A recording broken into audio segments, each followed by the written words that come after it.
Hello and welcome everybody to Fandom Post Radio. Thank you for joining us. As always, we are here to give you the news and opinions on all the animes and all the manga going on. And with me today is Kestrel. Hello. And DJ. Hello. And I am Cain, and we're running on a little bit of a skeleton crew today, but that's okay. There is still plenty to talk about in news, and maybe we'll get to some of the shows of the season and catch up on what everyone's thinking about what they're watching. But just because there's so much to talk about, I think we should just jump right into the news. How about you guys? Yeah, let's do that. All right, let's go, Kestrel. What do you got on the docket?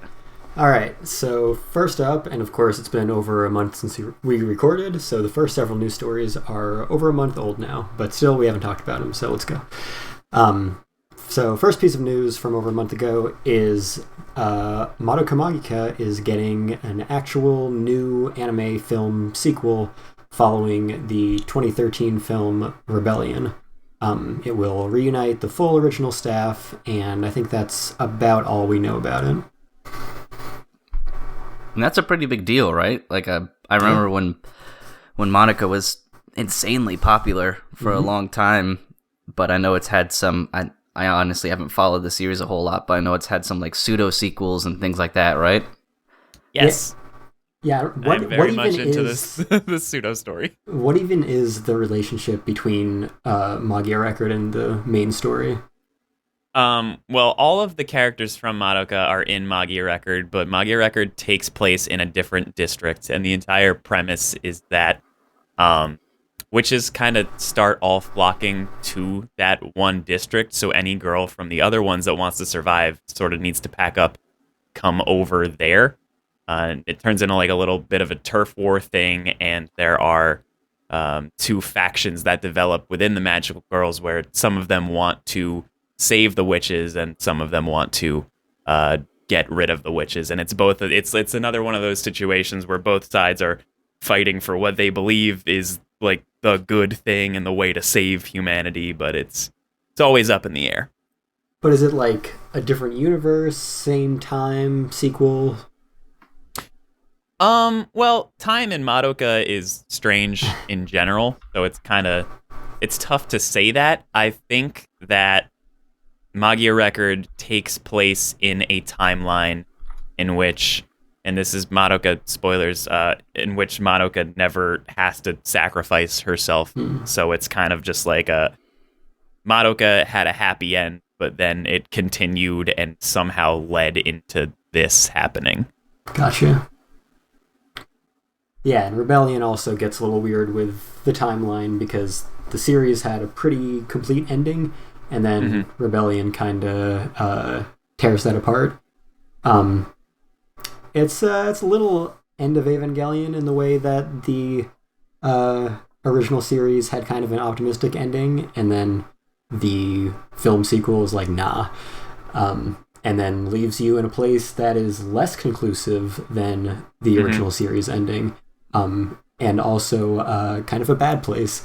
So that only came out, 2 years after the original series. Now we're 8 years after, and we don't even know when we're getting this movie. It might be another year or two. So, yeah, it might be a decade since they left us off with that before we find out what happens next.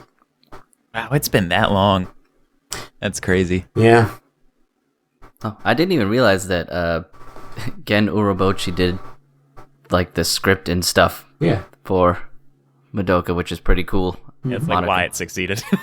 Yeah, no, I would understand that. I mean, only...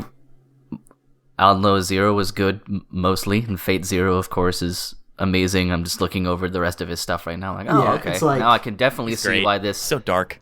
Right? Yeah, I could definitely see why this was successful, even just not knowing anything about it, other than that it took a dark twist on magical girl stuff, but he's just always been a very good writer, storyteller. Yeah, and that was, a big reason why it was so hyped ahead of time, because it was kind of a dream team with him and Shinbo and Shaft and Yuki Kajiura and, I forget her name, but the character designer who did Hidamari's sketch. So what is her name? She's good, though. Ame Aoki? Ume? There's some U in there. Ume, I think, yeah, it's Ume. Hold on, I'll look it up. Yeah.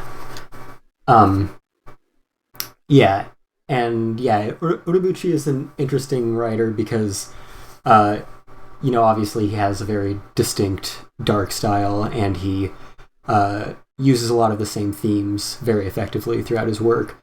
But he doesn't like to stick to the same medium for very long, because like he started with visual novels, and then he moved on to like manga, light novels, because he wrote the Fate Zero light novel, not the anime adaptation. His visual novel is fantastic, by the way, just so I could chime in. And it is Ume Aoki. Okay.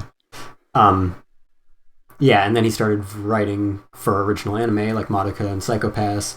And then stuff like Out Noah Zero was like credited to him as original creator. He wrote like the first episode or two, but not like the series where he wrote the whole thing. And then he moved on to like, he did a Kamen Rider series, so Tokusatsu. He did Thunderbolt Fantasy, which is Taiwanese puppetry. Yeah, so he is just all over the place with his various mediums. And like he hasn't been back to anime. Basically, like the first season of Psycho-Pass in 2012 was like the last time he actually wrote a full series. So yeah, interesting guy. Interesting career. He also did all of those CGI Godzilla movies. That's right. Yeah, that's what he did. Did he really? Recently. Yeah. Yeah. Did not know that. Which I feel like no one really liked. I watched the first two with my friends, and they were like fine, I guess. They're hard to describe because they're so different from what Godzilla usually is, in terms of like any of the newer movies or the the older like Toho Toho, any of those really. These just felt different because they were super heavy sci-fi and not the same kind of giant monster, but everything else is still kind of normal or like old-fashioned sci-fi. It was very like epic and big. Yeah, but they're fine. If you like Godzilla, you would like these. Just if you're one of those people that would just devour any media that has the giant lizard beating up the giant moth or the giant monkey or the giant other lizard or the giant robot lizard. So I think they were on Netflix, right? Yeah, they were on Netflix. But yeah, so I mean, this movie seems like a good idea, at least in that it'll probably make fucking bank. Ooh, speaking of anime movies making bank, unless anyone else had anything else on that. No, talk about Demon Slayer. Yeah, so we've been talking about Demon Slayer movie breaking all kinds of records all day, every day for a while now. And, about a month ago, right after we recorded our last episode, it finally came out in the US and Canada. And, it was a pretty limited release in terms of theaters that had it, especially theaters that had it for a long time. It was rated R, and there are still a lot of restrictions in place for movie theaters, of course. A lot of them are still closed. But despite that, it continues. Nothing stops this train, as they say. So, first weekend made like $20 million. It just barely lost to Mortal Kombat for winning the domestic box office. However, it was the #1 foreign language debut in domestic box office history. So that was a thing. And then the next weekend, obviously they both fell in box office gross a lot. But it did manage to beat Mortal Kombat that weekend and became the #1 movie in North America. And that was the second time a Japanese film has ever topped the US weekend box office. The first one was Pokemon, the first movie, in 1999. And then I saw that shit. was huge when it came out. Yeah, like, I think its gross was like double what the next highest one, which was its sequel. The holographic Mew. That's true. Yeah, we all wanted Mew. it. Yeah, That's right. That's the card you got if you went. Yep. Yeah. Hell man. yeah. I suddenly realized how quickly life has gone by. Right. I'm going to be sad for the next 5 months. Listen to this guy. how quickly life has gone by. Get out of here. We're dying. Yeah, okay. I don't want to hear it out of you. Man, imagine if Kate were here and you said that. Right. Yeah, we're all pushing 30, but she's past 40 now, so... Yeah. I'm still surprised and wondering how it's been doing so well. Like, I understand... Oh, but we're not done yet. We're not done yet. Oh, because I was just going to say it looks like it's good and the series is really good, but this seems unprecedented because it just kind of almost came out of nowhere but didn't, so I'm just confused in a good way, but... Well, we'll get to that after, but continuing on the records it's setting, so about 2 weeks after its North American debut, it became the highest-grossing film of 2020, and that makes it the only non-Hollywood, only non-American film in the history of cinema to be the highest-grossing film for its respective year. And then a few weeks after that, it became the number 2 anime film in U.S. box office history. So, still can't touch Pokemon the first movie, but it beat the Pokemon movie 2000.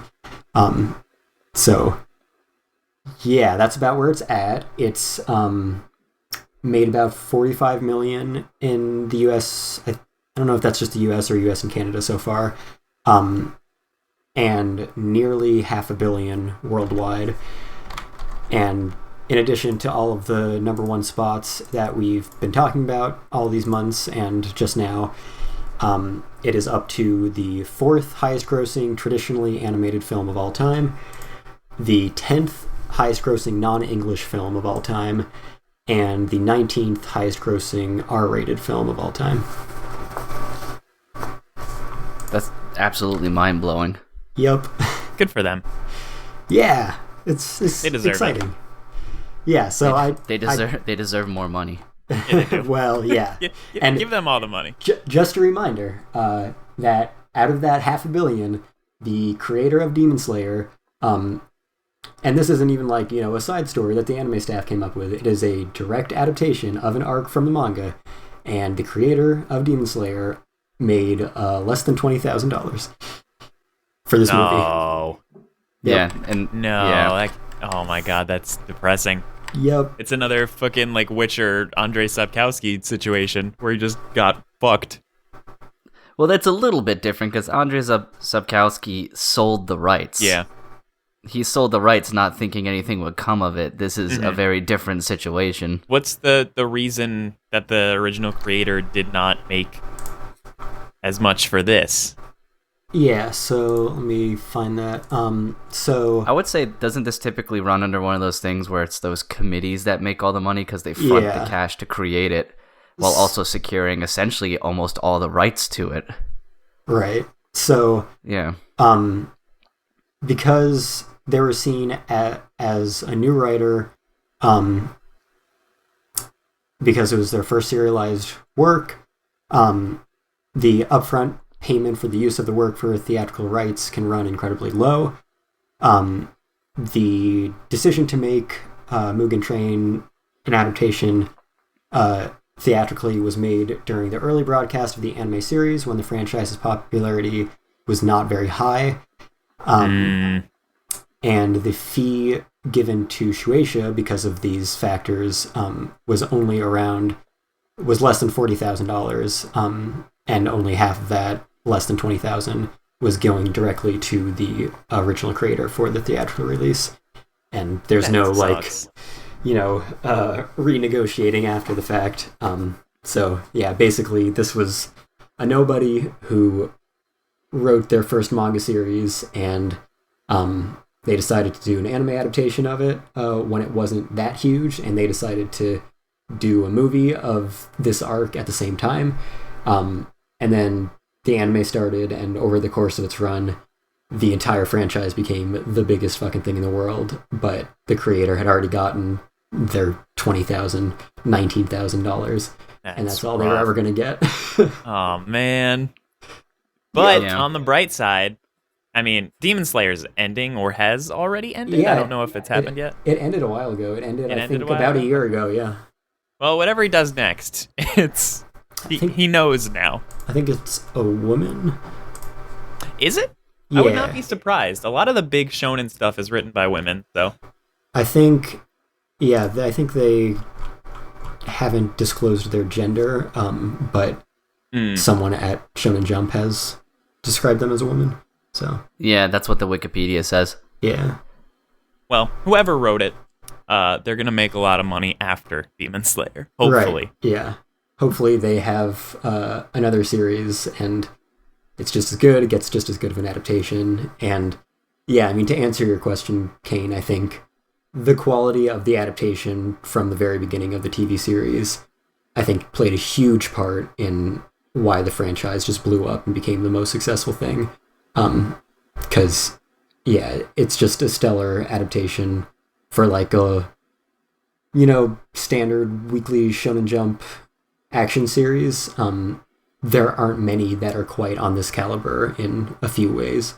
And then the movie, they go even beyond what the scale of the TV series is, because, it's a movie, so you're going to put your all into it. So it's like, you haven't seen the Fate Stay Night Heaven's Feel movies yet, I don't think, but No. it's kind of on that level in terms of a lavish production. So yeah, I mean, it's just like, it's literally their Avengers, I guess, at this point, their most successful property in terms of theatrical release. So, it's kind of the same thing in terms of a big action-heavy crowd pleaser that everyone can just find a lot of enjoyment with and has great effects and everything. Just an easy sell, I guess. Very well produced. It kind of also seems like you put a UFO table on any property and it prints money. Yeah. I don't know You go. I was just going to say, I don't know if you guys have heard of it, but I think they did an adaptation. Was it, why do I always forget his name? The horror guy, you guys know. Junji Horror. Ito. Junji Ito. Junji Ito. Was it one of his manga, Gyo? They did an adaptation of that was apparently like one of the worst anime ever made. Did they? Was that them? I'm pretty sure. Once again, I'm on the Wikipedia, and it's listed as one of their OVA/ONAs is Gyo. I mean, Gyo is goofy. Yeah, that would be hard to make, like... Yeah, like, good. How do you turn that into anything that isn't Gyo? It would have to... I think your best bet would be to almost treat it like an Evil Dead kind of thing and hope it gets like a... Just campy as hell. Cult, a campy or a cult classic style following, purely based off of what the original manga is about. But yeah, I like Junji Ito. That title is not one of the ones I particularly like that much. I hear the movie has like also really bad CG and stuff, which is one of the reasons why it's so bad. And yeah, UFO Table is interesting with their CG because sometimes they because they use it pretty heavily compared to a lot of studios, and sometimes they blend it really well, and sometimes it's like not so much. But yeah, I think the whole Demon Slayer production in general, just from start to finish, well, it's not finished yet, there's another season, but since the beginning has just been, so at the top of their game in every way. Everything they do well is just up to 11. The actual key animation quality is better than anything they've done, combined with their effects and cinematography that they're so well known for, and the compositing, just combining all the elements so expertly. And the soundtrack's amazing. Yeah, just everything went into it to make it just an adaptation that would create a hit. And I'm glad to see that happening with so many like promising Weekly Shonen Jump series, because it's a very different kind of adaptation, but Jujutsu Kaisen also got an incredible adaptation. And I think it's also MAPPA. I don't know if it's going to be all the same staff. I feel like it might be the same director is doing Chainsaw Man, which I've heard a lot of really good things about. So yeah, I think that is a big part of it. Given that it has a first season and a movie that is a second season, quote unquote, Right. how much more is there left to adapt since it's already over? Like I'm used to these fucking shonens lasting 13 years. Yeah, it was a really interesting situation because, like, normally you'd expect, you know, oh, this has become the most successful manga, like, of the past decade. It's the first time, like, something beats One Piece's print run in a year or whatever. And at the peak of that popularity, you'd think the editors would be, like, holding a gun to this person's head, being like, you better fucking write more.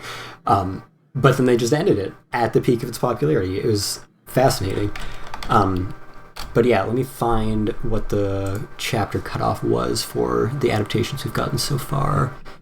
I guess you could say that's good on the mangaka for sticking to their guns. Absolutely. And being like, no, I'm finishing this. We're not going to draw this out into a shadow of itself.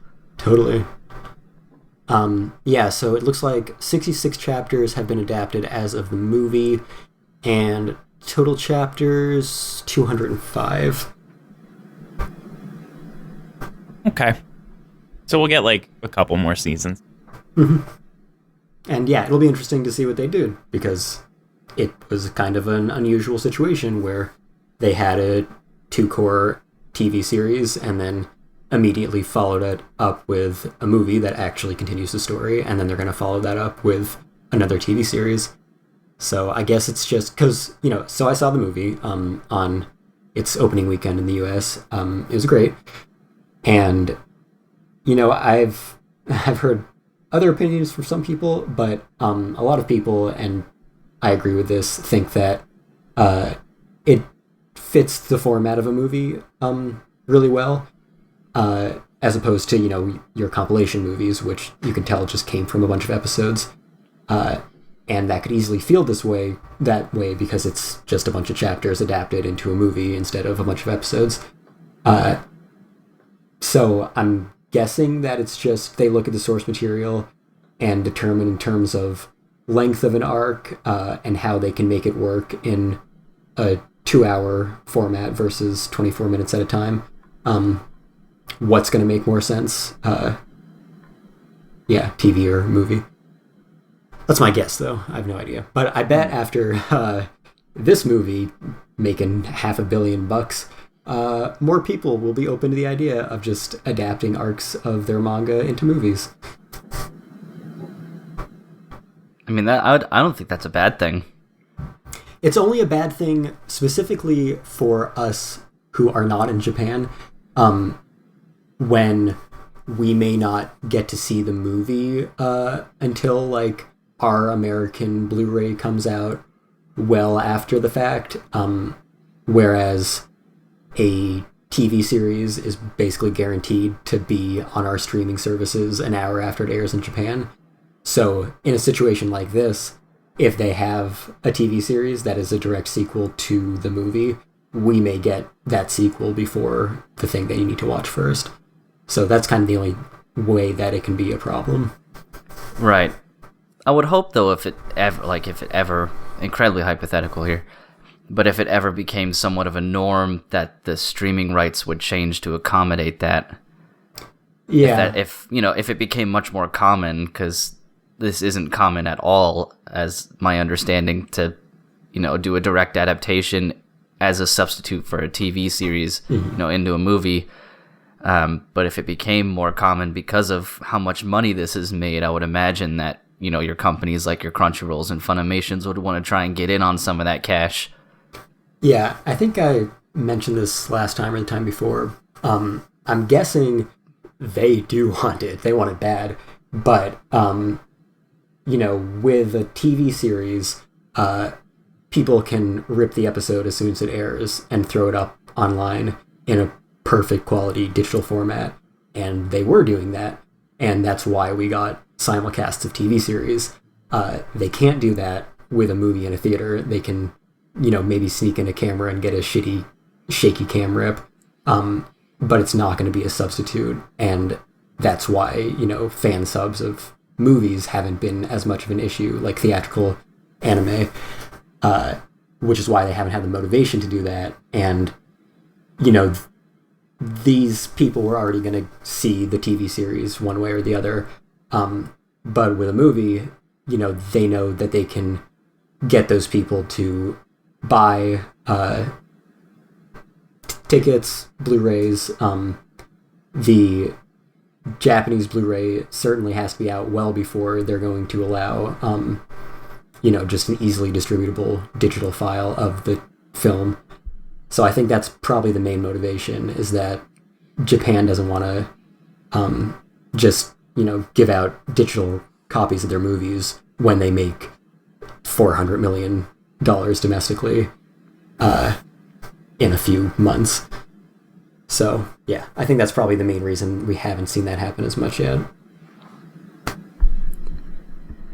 Right. Well, you know, if it becomes a norm, I think I would be kind of behind it. Just it would be easier for me to keep up with stuff. It'd be great. Yeah, it is. In a way, yeah. It is too bad when, like, yeah, I think we can get more anime movies eventually than we are now. I think that is something that people should be striving for, because in general, like, a TV series, usually because it was simulcast, you know that you're going to find it somewhere officially.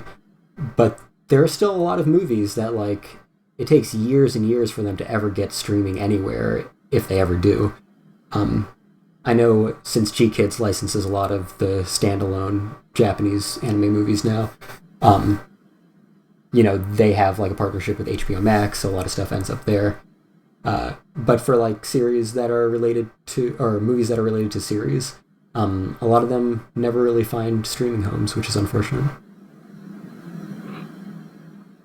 Unrelated, but I'm so glad G-Kids got a hold of the Studio Leica films. I'm sick of trying to find Coraline on Blu-ray that isn't either overpriced or in shit condition. Really? It's that hard to find? It is. Like, it's not hard to find. It's hard to find without paying out the ass for it. Or you get a weird 3D version with no 3D glasses. Or I definitely have that. I don't remember paying a lot for it. Huh. Yeah, because I think it's been out of print for a while. Oh, okay. Yeah, I would have had mine for a while, though. Yeah, it's the only of the Leica films that's hard to kind of come by without wanting to pay, you know, in a large amount for a used copy of it. So I'm glad that G-Kids has got a hold of it, so they can do a redistribution and maybe with some nice packaging. You know, who knows, but yeah. All right, cool. Is there anything else, or can we move on? That's all I have on the Demon Slayer movie at the moment. Other than that, it's good, and you should watch it if you still have the opportunity. Anyone have anything else on it? I'm excited to see it. That's it. Cool. I wonder where they're putting all of their, you know, fucking stacks and stacks of money. Yeah, I have to imagine that Aniplex is getting most of it.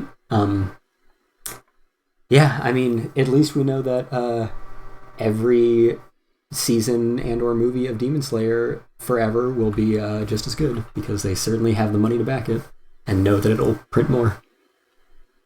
I hope it's a Scrooge McDuck pool of coins. It's a lot of coins.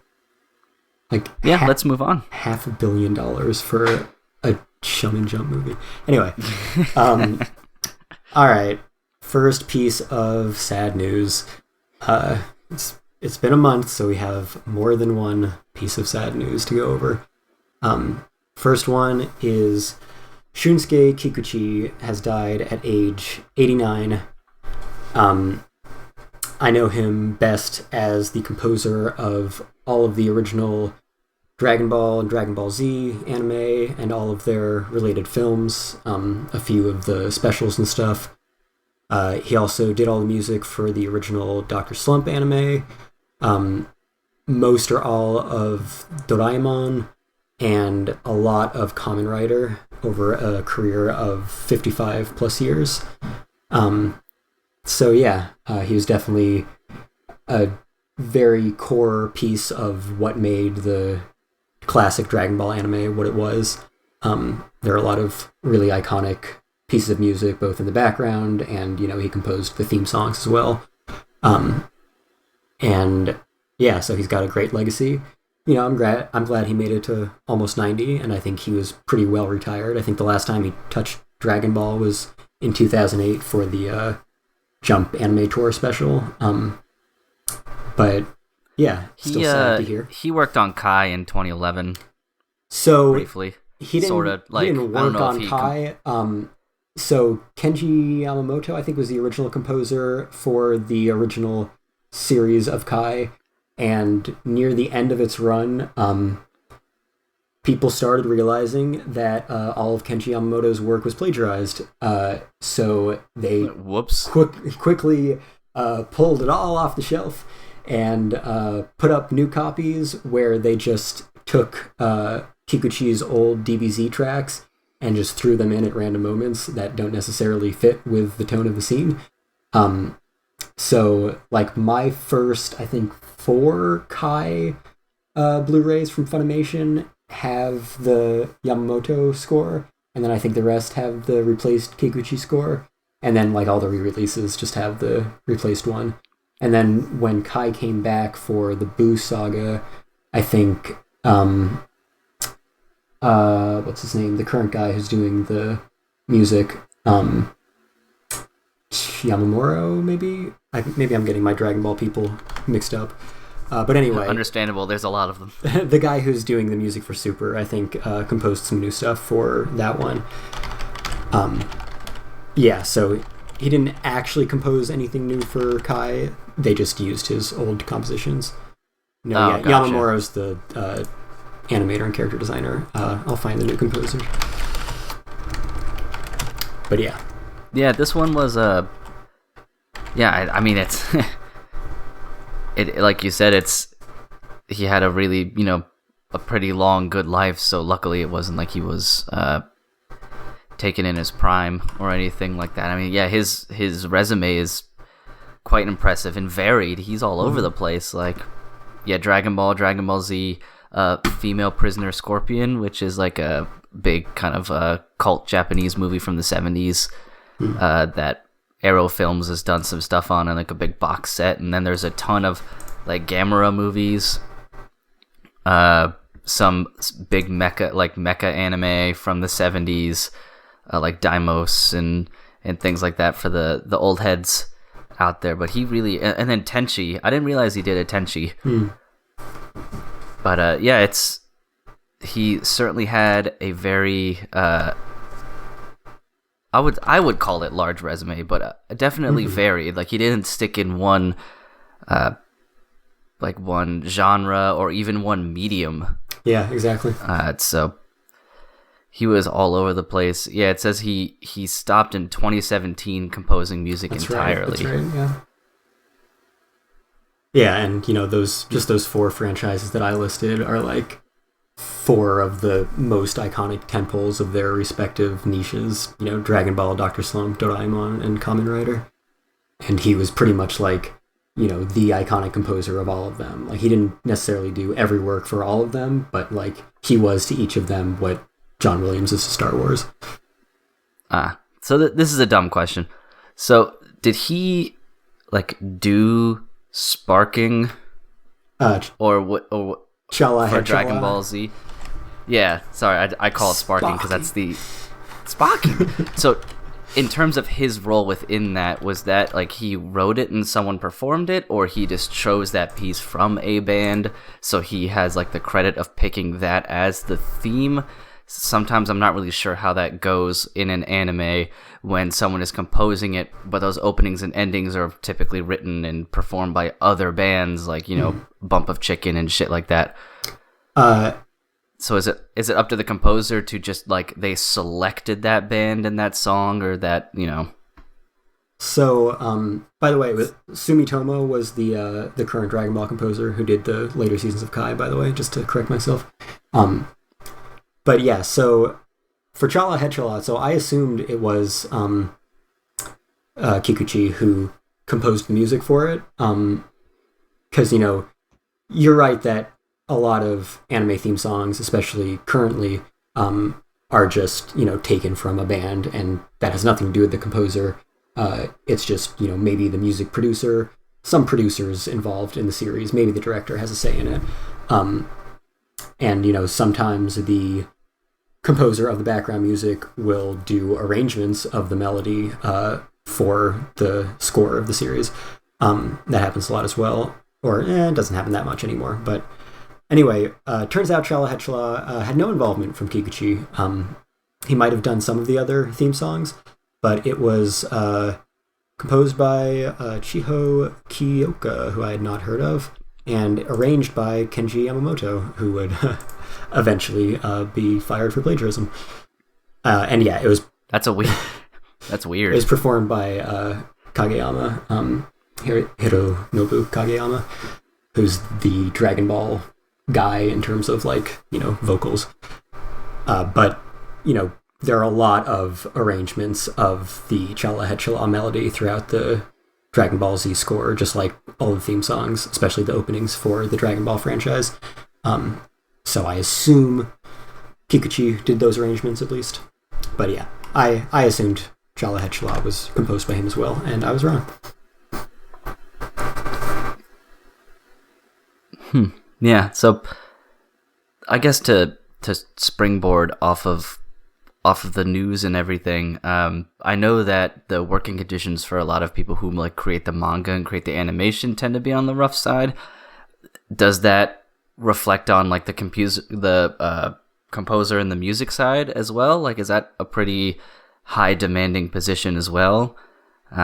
Just because, I mean, you read a lot about how, you know, mangaka and, you know, key animators and things like that are typically always working and, you know, don't know when to stop working. Is that kind of similar for all production aspects, even the music, or is it maybe a little less so for composers? I'm just wondering out loud. You know, Cain, you should have asked me that before I interviewed Yoshihisa Hirano on this podcast, because I would have asked him. I think that's just like a Japanese work ethic. There's thing. A lot of that, yes. Yeah, they just all overwork themselves because that's what they're used to. Like, there are a few composers who are doing like 3 to 5 series in the same season. I bet they're killing themselves overworking. Yeah. The people who do like one every few seasons, maybe not so much. So I think it's just in terms of how much work you want to take on, and maybe, you know, how much the whole music production process demands individual tracks for a given series. Because, like, the Demon Slayer series... I knew you were going to bring that up. Like, was it like 300 tracks or something? Yeah, it has 300 tracks for the first season of the series. Now, granted, there's like... I don't know, a dozen unique melodies in there, and then it's just a bunch of arrangements. Just rehashed in different orders and stuff. Yeah, and how much of that is like incidentals? Because I know I've purchased like the Mobile Suit Gundam soundtrack, and some of the quote-unquote tracks are just 3 seconds of like a laser gun firing. Okay, they don't have those in modern anime soundtracks. But yeah, a few of them are like pretty short and just like a slightly different arrangement of the same thing that you've heard on a bunch of other tracks. But yeah, I think there's a great variety to it. It's probably case by case depending on the individual composer, how much they want to work themselves on various different projects, and the music producers and directors on how many different tracks they want involved and stuff like that. Yeah, not sure entirely. I love this line from his Wikipedia biography, which just said, Kikuchi was regarded as one of Japan's most highly demanded film and TV composers, and this is my favorite part, working principally on tokusatsu and anime productions for children, as well as violent action films. I don't think you could pick two different things so far apart as tokusatsu and children's anime, and then violent action films. I mean, you say that, but very violent, decapitation-heavy, R-rated film Demon Slayer, Mugen Train, is in fact a children's anime. Yeah, I guess it depends on what your definition of children's is. When you're talking about anime or really anything in general at this point. Man, there's decapitations in the film? Oh yeah, I mean, I'm guessing you've never read or watched any of Demon Slayer, but the only way to beat any of the enemies is to cut their heads off. Oh, it's fucking dope. Yeah, it's one of the most brutal shonen series I've seen. Mm-hmm. Probably is... no, Attack on Titan exists. Right, yeah. Like, you have to just count Attack on Titan as so outside the realm of shonen, because, like, sure, it technically ran in a shonen magazine, but, like, can you imagine children reading that and, like, not only dealing with all of the violence and darkness, but just, like, the war themes involved? Like, it is such an adult story. Yeah.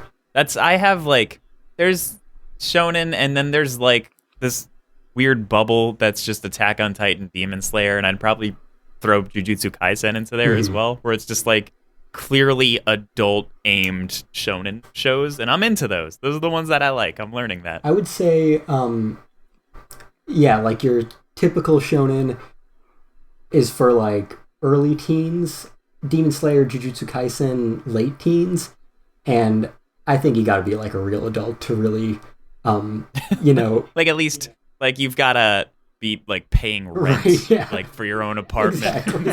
Like, for Attack on Titan to be something you can digest, you should probably be paying rent.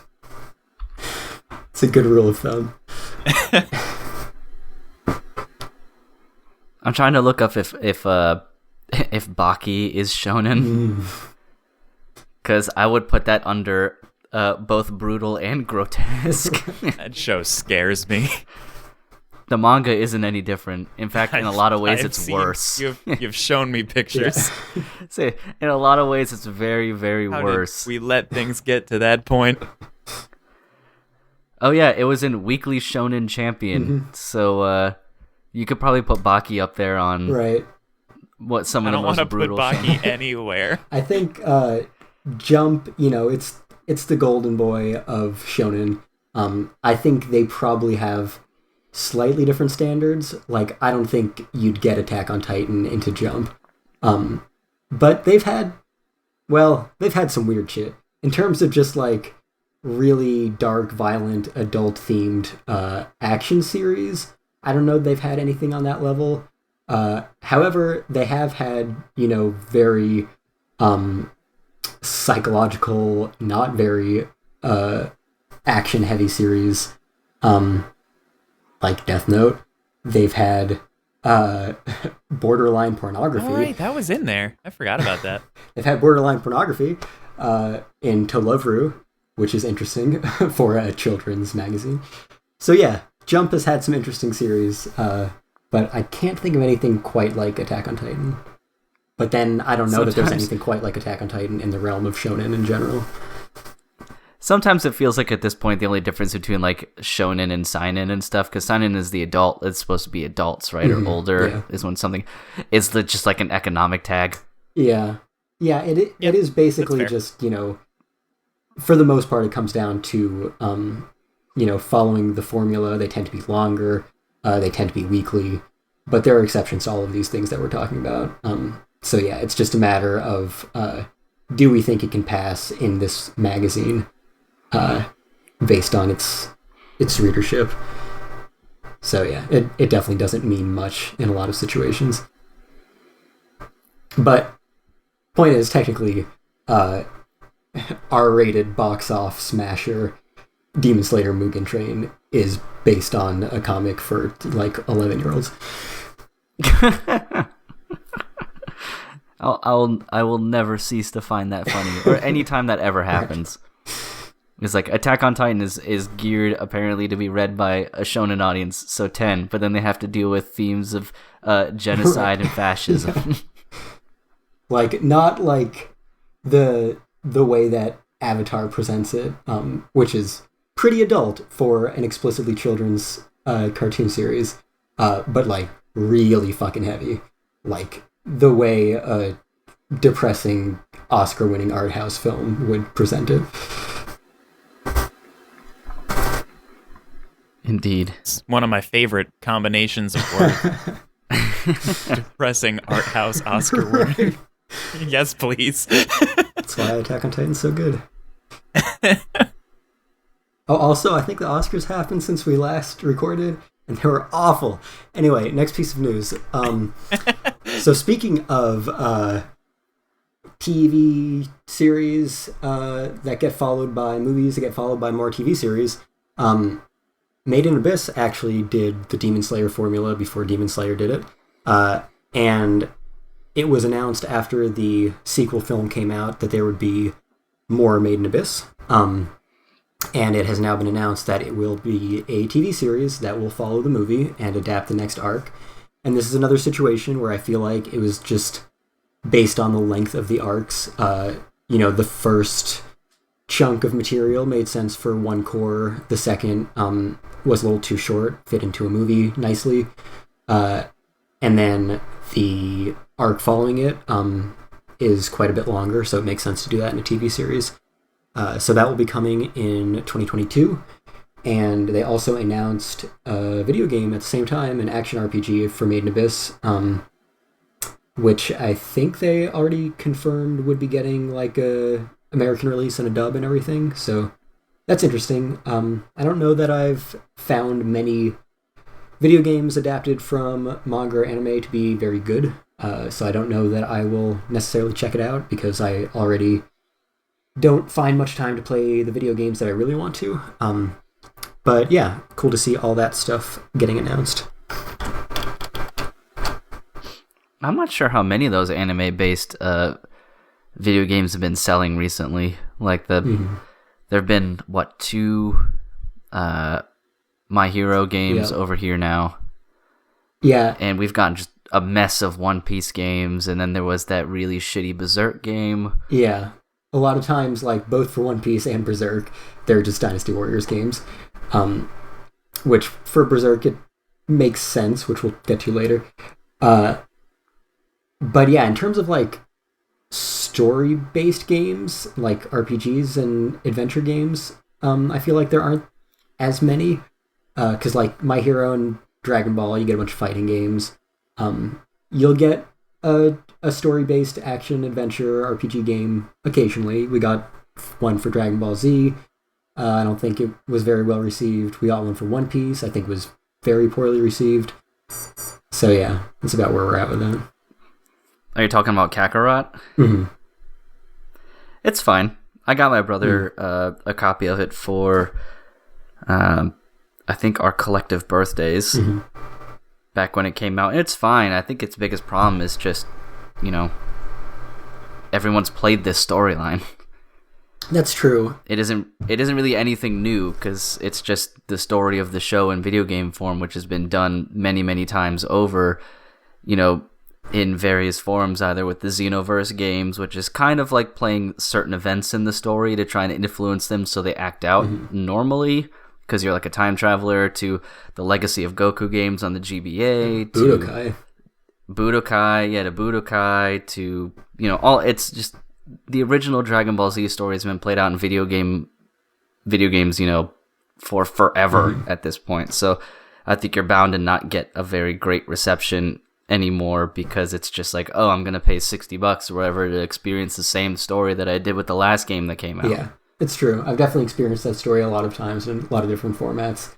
As someone who doesn't like and is very bad at fighting games, since the vast majority of Dragon Ball games are fighting games, I like the idea of, if they could make like a really high quality JRPG that follows the story of Dragon Ball. It'd be cool if they did the whole Dragon Ball story, not just the Z part. I think I'd be totally down for that. It's just, these based on franchise kind of games tend to not be of the highest caliber for the most part. It's because, they're kind of cash grabs for a lot of them. So they just kind of use your basic engine of whatever genre that they're coming out with and, slap the story and characters of the franchise you know and love onto that formula. Yeah, I mean, the best ones that I would recommend is actually those GBA Legacy of Goku games, because they're not fighting, they're like action RPG, top-down, right? Kind of like Legend of Zelda, like SNES era style games, which have been, those two have been, received really well for the most part. They're typically fan favorites because they're not just fighting games. Yeah. But yeah, I mean, I think that regardless of the genre, there are bad games and good games. Like, I think Fighters is by far the most acclaimed Dragon Ball game of all time. Yeah. And, Yep. It's a fighting game, whereas a lot of the Dragon Ball fighting games have been a lot more poorly received. And yeah, I know those... Budokai was cool. Yeah, I mean, I loved Budokai back in the day, despite not liking fighting games that much now. When I had, like, all the time in the world and couldn't tell how bad I was, and didn't care. Yeah, Budokai 1 for PS2 was awesome. That was, like, 20 years ago, Jesus. Anyway, but yeah, like, I would love to have a modern, really great Dragon Ball game, of the genres that I like, because yeah, Legacy of Goku games are probably like at least 10-15 years old at this point, and they were on a Game Boy at the time, so they were already, kind of the pits of graphics, as much as, there's charm in that style. Right, yeah. DB Fighters has helped too, because it's an original story. So you aren't trying to go back in time to do story events or playing through the story. It's like its own original thing. And it was made by Arc System Works, who make like all the really good kind of anime style fighting games. So it wasn't just like they make like all the Guilty Gear games and BlazBlue and shit. That makes sense, yeah. So they had a good pedigree going into making this. So they had a lot of goodwill from folks, which absolutely helped, because it wasn't like they just gave the game to someone who never made a fighting game before. Right. And at this point, yeah, there have been tons of Guilty Gear games and tons of fucking BlazBlue games at that point. So you knew what you were getting into with an Arc System Works game. And I think Arc System Works even made some of the older Dragon Ball / Dragon Ball Z games too, though I don't think any of them were super great. I think they were like more GBA style stuff. Yeah, it's certainly possible to make, great video games adapted from anime and manga. It's just we tend not to see as many of them, it seems. Because, it's easy to pump out something mediocre with a franchise slapped on top of it and sell a bunch of units. Hell yeah, that's why that Dynasty Warriors style game keeps getting made. It's the exact same game with new models. New skins. Palette swap. Yep. Just a mod of the same old game. Yep. That's how it goes. But yeah, and I guess since we're talking about this, I had meant to only really talk about the Made in Abyss TV series, but Demon Slayer is also getting a video game, of course. And I think that's also coming to the US, as you might expect. So maybe that will be okay. I guess it depends on what it's supposed to be. Yeah, I can find that out. I feel like it's, it's not fighting. I'm pretty sure about that. It might be action, adventure, RPG, something like that. Well, it might have a better shot then. Yeah, let's see. It's being developed by CyberConnect 2. Yeah, I'm not sure what the genre is, honestly, but they did Kakarot, so that's something. Could be similar to that. That's something. That sounds like maybe it'll be more, I don't know, fighting-y, because it looks like it's following kind of their formula of some Naruto fighting games that they also did. Oh, so like that, like the sort of 3D environment that a lot of the Ninja Storm games had, exactly. maybe. Yeah, they did Ninja Storm. Yeah. I mean, those are fun, so... Cool. Anyway. Yeah, this all came from, you said a Made in Abyss movie or something? Yeah, a new Made in Abyss TV series, which will follow the movie, yes. And also a video game was announced. Wow. There we go. That's how we got this far. Yep. However, if no one has anything to say about that, DJ, have you watched Made in Abyss yet? No, but it is getting closer to the top of my to-watch list. So you'll watch the first 3 episodes and then nothing else ever? That is not true. Maybe. Man, fucking torched him. Anyway. That did happen with the last show I tried to watch, though. I mean... Which show was that? Dragon Maid. That's the last one that I tried to watch, and I just couldn't. So you're at the beginning of that, Fullmetal Alchemist Brotherhood.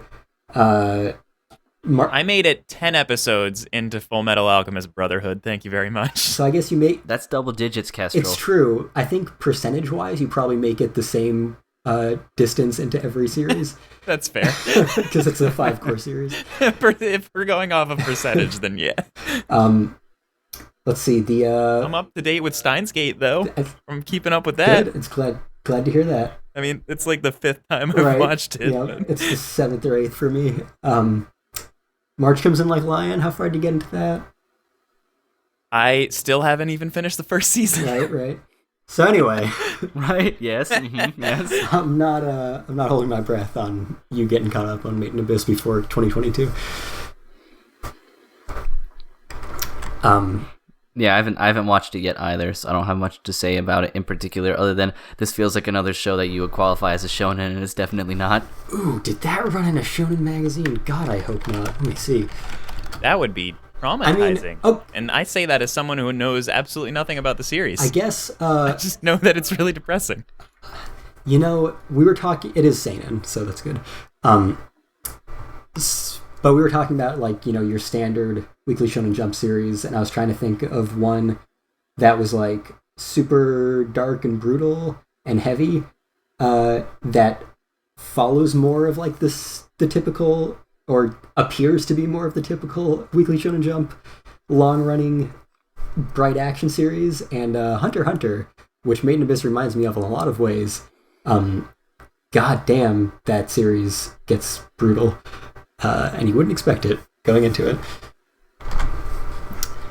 Anyway, Made in Abyss is great. I'll be recommending it in our recommendations because that movie trilogy did come out 2 days ago, so that is a good timing for these conversations. The people that are making the Made in Abyss game have quite a resume. Yeah.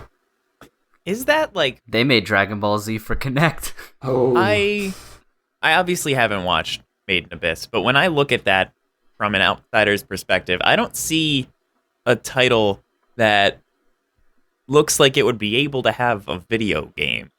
How wrong am I? I almost want to say you couldn't be more wrong. Interesting. Because, like... It almost feels like it was adapted from a video game. Because it's basically just you are exploring a dungeon. There are a bunch of different levels defined. There's built-in power scaling as you go down the levels. Yeah, it's just a big adventure story. So... Yeah, I think it could work very well as an action RPG. I think that makes a lot of sense. And that's only like 13 episodes, right? Yeah, the first season is 13 episodes, and the final episode is double length, so effectively 14 episodes. You know, mark my word, by at least the end of next season, I will have finished Made in Abyss. All right. And then... don't know if it's streaming anywhere yet, but hopefully the third movie, because the first two are just compilations, but the third movie will hopefully be on like High Dive or something at least by then. Okay. I don't know though. The Blu-ray just came out, so it may be a little bit. Eventually, I'm sure it will be. Yeah. Yeah. Anyway, speaking of I don't know, Dragon Ball, new anime films. 2022 anime. Probably would have been a better segue when we were talking about Dragon Ball. But anyway, there is a new Dragon Ball Super film coming in 2022. So it has been, I think, far longer than anyone expected to go without any new Dragon Ball anime after how ridiculously successful Super was. So Broly came out in 2018, and that was the last bit of Dragon Ball animation. Really, there was the Super Dragon Ball Heroes thingy that no one cares about. But in terms of like real Dragon Ball material, Yeah, we haven't gotten anything for what'll be maybe 4 years, maybe closer to 3, depending on when it comes out in 2022, because Broly came out right at the end of 2018. But yeah, Right. It's finally happening. I'm shocked it took this long, but I hope it looks as good as Broly did. Green tint and everything. Hey. Good old Dragon Ball home video releases. Just can't catch a break. Did we get a fix there? Mm-mm. Ah, Of cool. course not. Fucking great. Import the God. UK disc or something. I don't know. That's what I told my brother. He was like, I want to buy Broly. And I said, don't. I It's said, don't buy I mean, it. it's not nearly as bad as like the issues that plague all of the other American Dragon Ball home video releases. But like for a brand spanking new film that, was just made in digital format a few months ago at the time, come on. And it's Toei's fault. Like, to be fair, it's Toei's fault because their Buu Saga of Dragon Ball Kai was the same way in all of their home video releases, and I think the TV broadcast. So they just gave Funimation a bad copy for some reason. Some people got a good copy, which doesn't make any sense. But yeah, it's fucked. A little bit, though. Just a little bit. A little bit. A tiny bit. Yeah, we're also collectively hoping that the new movie is going to bring Cooler back. Yeah, it'll be interesting to see if they just keep having Toriyama write a better version of old non-canon Dragon Ball movie villains. Because yeah, I mean, Cool would be the next option. Because I think he's the only other one who had 2 movies. Yeah, because he had I think it was just called like Cooler and then Revenge of Cooler.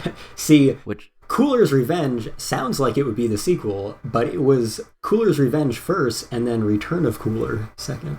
Who was he getting revenge on? Well, he's like getting revenge because like the Saiyans killed his brother Frieza. Yeah, because Goku clowned on Frieza. Right? Oh, okay. And I mean, Trunks killed both Frieza and his father King Cold, so it's really Trunks. But I think he's got a bone to pick with Goku. I think Kill is being pretty generous. He'd fucking destroyed them. Yeah. Yeah, so I guess it would have been better if they would have put like Cooler's Vengeance or something. Yeah, it is a little confusing to have Cooler's Revenge and Return of Cooler. Of course, these have nothing to do with the Japanese titles, which are like long-ass Toei episode titles for all the Dragon Ball movies. But yeah, they could do an old like filler or movie canon villain. I know there's been a bunch of Dragon Ball Super manga that has been running nonstop that takes place after the Tournament of Power and Broly, which the Broly arc was reduced to 1 panel in the Dragon Ball Super manga. For some reason. I guess they just wanted to get on with a new story. But there's been a bunch of content in the past 3 years in that manga, so they have plenty of material to work with if they want to go with that. Golden Garlic Jr. God, Garlic Jr. Yeah, that'd be interesting. Garlic Jr. in the Dead Zone. Yeah, it's so, like, Dragon Ball is like Star Wars, not just because we can't get a good home video release, but like how Star Wars used to be, where it had like, I don't know, 6 tiers of canon, where like this is more canon than this is more canon than this. It's the same kind of thing with Dragon Ball, where like, all right, the manga, the original manga, that's like the real canon, and then there's the anime canon, where like Super is pretty canon now, GT is a lot less canon. The old movies are like this lower level of canon, maybe around the level of GT, but now the new movies, well, some of the new movies were remade into Super's first 2 arcs, so they're kind of less canon now than the Super version of those events. But then Broly came out, and that is like as canon as Super, I guess. So yeah, it's super convoluted with how that all works, and like if Super is meant to follow the TV series of Dragon Ball, does that mean that Garlic Jr. exists in its universe? Because he had an arc after his movie, but I think that arc was with the understanding that the movie was canon, but it couldn't have possibly been because it directly contradicts the actual story of the TV series, as do all Dragon Ball movies prior to like the brand spanking new ones. So yeah, I guess don't think about it too much. Yeah, it's just all over the goddamn place. But if we could get a really nice production version of the Spice Boys, I'd be good. Yeah, I want the Spice Boys on the big screen, baby. Yeah, because you were right. The like the first two arcs of Super were basically just Resurrection F and Right. Battle of God stretched out way too long, which completely ruined the pacing because the movies were paced well, and then they turned those movies into like 26 episodes. right, exactly. But like that has to displace them as the canon versions of those events, right? Because everything that follows them, if we consider that to be any form of canon, you got to go with the version that was presented in the TV series. If anything, I wish they would have done it like Demon Slayer is going to do, which is they just start the TV show after the movies and they just assume you watch the movies. And that could still happen because, like, you know, I think everyone had expected that by now we'd have another Dragon Ball TV series at some point. That's what I would have thought. So, you know, if they were to do that, conceivably it would be the same formula as the Demon Slayer Made in Abyss formula, where they would be directly following the movie, and we'd probably get references to like Broly and stuff from that movie, which would assume that you'd seen the movie. So yeah, they could have done it if they were thinking on that level back in 2015, but like the leaps and bounds that Toei has made in decision making and production quality in those like 3 years are just mind-boggling. Because when Super started, it was such a mess. It looked like trash. It looked like trash. It was so rushed. They like announced it, started production, and started airing it in like a 3-month time span, and it was while Resurrection F was like brand new. And yeah, it was so all over the place. They just kept like churning through directors. Nobody had any idea what was going on in production. And then around the end of it, when they got to like Tournament of Power and then eventually the Broly movie, they like had their shit down. Production was going well. Everything looked way better than any Toei series had for decades. And that's been like the status quo for them ever since. Like One Piece now is amazing. It looks amazing.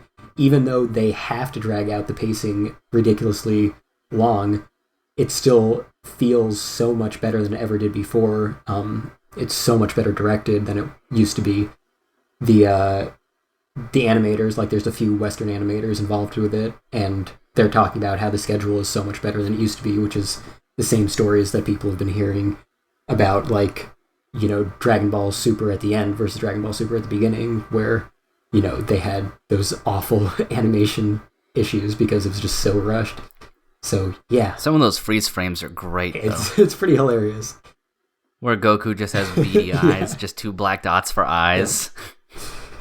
And at least they fixed or like those in the Beerus's Blu-ray. tail isn't even connected to his ass, it's like at his knees. Yeah. Yeah, it's amazing how much they changed over the course of that series. But yeah, if they had kept with like the Resurrection F and Battle of Gods as the canon versions of those stories and just had a sequel to that, that probably would have made more sense. And those movies look a lot better than the TV versions do for the most part. But yeah, clearly they were just not thinking clearly at the beginning of Dragon Ball Super production. Because like we didn't even have any promotional material like when they announced it. There wasn't like a key visual for like a month, and then maybe a trailer a month after that. Maybe there was like no footage until the series actually started airing. And then it didn't get a simulcast for like the first year or two. So yeah, it was a mess. Yeah, from what I can see, Toriyama is involved pretty heavily in it, but the movie's not supposed to be a direct sequel, and the only real clue he gave was there will be some extreme and entertaining bouts, which may feature an unexpected character. Who do you expect to be unexpected, Cain? Spice Boys? Say something like, I would say Spice Boys or Garlic Jr. or some shit, or like Lord Slug. Yeah, the unexpected whatever character quote does make it seem like it could be another, bring back an old villain into the new canon in the new way, like how he rewrote Broly. So yeah, I could definitely see that happening again. Yeah, I mean, I'm excited because Broly was really good, so There's no reason to not be excited about it. Yeah, I think that was the first like really great Dragon Ball movie, like that was anywhere near the quality of the series proper. So I'm definitely excited for where they're going, and yeah, I mean, it's certainly the best Dragon Ball's ever looked by far. So if they can use that as their standard, then I'm definitely excited. And now even like the One Piece TV anime looks almost as good as that movie did, and that has been running every single week since 1999. So if they can make it work on that schedule, then a movie should be incredible. And it was for Broly, but maybe they can even surpass that height. I wonder how much, if anything, his work ethic, Akira Toriyama's, in terms of this movie is somewhat inspired by the Demon Slayer movie, because now we've had a couple people come out now that are like, I see them as a rival. That's right, I should have mentioned that Miyazaki quote. Yeah, because Miyazaki was just like, yeah, Demon Slayer is a rival for me now, and I don't think Toriyama didn't say it, it was Yoshiyuki Tomino. Yes, Tomino said that. that said it. So I wonder if Toriyama would be feeling at all the same type of pressure isn't even the right word, but just more like competitive acknowledging spirit. That it's there. Yeah, competitive spirit that these other like titans of the industry are exclaiming, just because Toriyama is right up there along with guys like Tomino and Miyazaki in terms of how, their longevity in the industry and their overall impact on it. So I wonder, because I guess he's been heavily involved in all aspects. Yeah. He hasn't just been sitting around, and according to him, from what he said and what is reported, he hasn't just been like a advisor. Right. He's been like involved in the music and the animation and the story, the character design. He's been kind of all over. Yeah, I mean, I think in terms of like some of those things, he just kind of approves, but definitely, after it's funny how beneficial a really bad adaptation can be, because this has happened in a few situations, but Dragon Ball is one example of it, where Toriyama came out and said it was because Dragon Ball Evolution was so bad that he felt motivated to get back into Dragon Ball and start making it again for himself. And yeah, throughout Super and, those first two movies, as well as Broly, he's definitely heavily involved in writing, character designs. He's basically split those duties with Toyotaro, who's like his protege who writes the Dragon Ball Super manga. So they like bounce ideas off each other, split character design duties. And yeah, that's kind of been, it's an interesting shift also in like the status quo for like Shonen Jump movies. Obviously Demon Slayer is its own thing because it's a direct adaptation of an arc of the manga, which is very unusual. But even for the spin-off movies, starting with One Piece Strong World in 2009, it was a huge success, and it actually was one of the biggest things to propel One Piece to become as successful as it is. But that started the trend of, instead of just the anime writers shit out some filler story and the backup animators shit out some garbage movie to throw in like a double feature, like a lot of the Shonen Jump spin-off movies were, starting with Strong World, they became like really important productions in the whole franchising of the property. They'd almost always be written by the original mangaka, or have them be heavily involved at least. Toriyama being involved is just kind of an extension of that as well. But it's also, crediting Dragon Ball Evolution being so bad and him wanting to take it into his own hands again. And yeah, I don't know that he's mentioned any competitive spirit with Demon Slayer in general, but, compared to those other guys, it is much more, his territory. Because, Miyazaki saying that Demon Slayer is his rival is such a bizarre concept because they're just worlds apart. And Tomino, a little closer, but still very different. But, Dragon Ball, that's the granddaddy of action shonen. Demon Slayer and all of its contemporaries owe everything to Dragon Ball. So, yeah, it would totally make sense for Toriyama to consider him a rival, but I don't know that he's ever considered Oda a rival. Everything that I've seen from interviews and stuff from Toriyama, it just seems like he doesn't really give a shit about anything. Hey, nothing wrong with that. Just keep doing what you're doing. Yeah. Didn't, since we mentioned him a few times, I may be wrong here, didn't Tomino have the same sort of reaction with Reconquista and G, that he was like, I'm sorry, this was bad? He did say that. Yeah. And then he's been involved in those movie remakes, which also haven't been very well received. Yeah, actually, I mean, he didn't quite come out and say, I acknowledge these were bad as much, because, I was at his Anime NYC panel the last time I left my state in 2019. It was probably the last convention that happened in person that anyone should have attended. There were some that, there's been one or two in the past, since COVID that should not have happened but did. But for major conventions, I think that was the last major one. But anyway, the Tomino panel at that, he was like, yeah, people didn't really like G-Reco. I think they just didn't quite understand it, but I made a much better version with these movies, so you should definitely check those out. So I think it was less admitting his own fault and more of just trying to sell the new version. It almost sounds like you peons didn't get it the first time. There's a lot of that in there, which, Tomino, yeah, you expect that from him. This was within a week of him publicly stating that Shinkai movies are bad because they don't have enough sex. What? I mean, he's not wrong. Where are the boobies? Which I'm so glad that someone in his panel asked him about that movie, or about that comment, and asked him what is sexy enough for him. Because, yeah, that was the quote, was that Shinkai movies aren't sexy enough. What?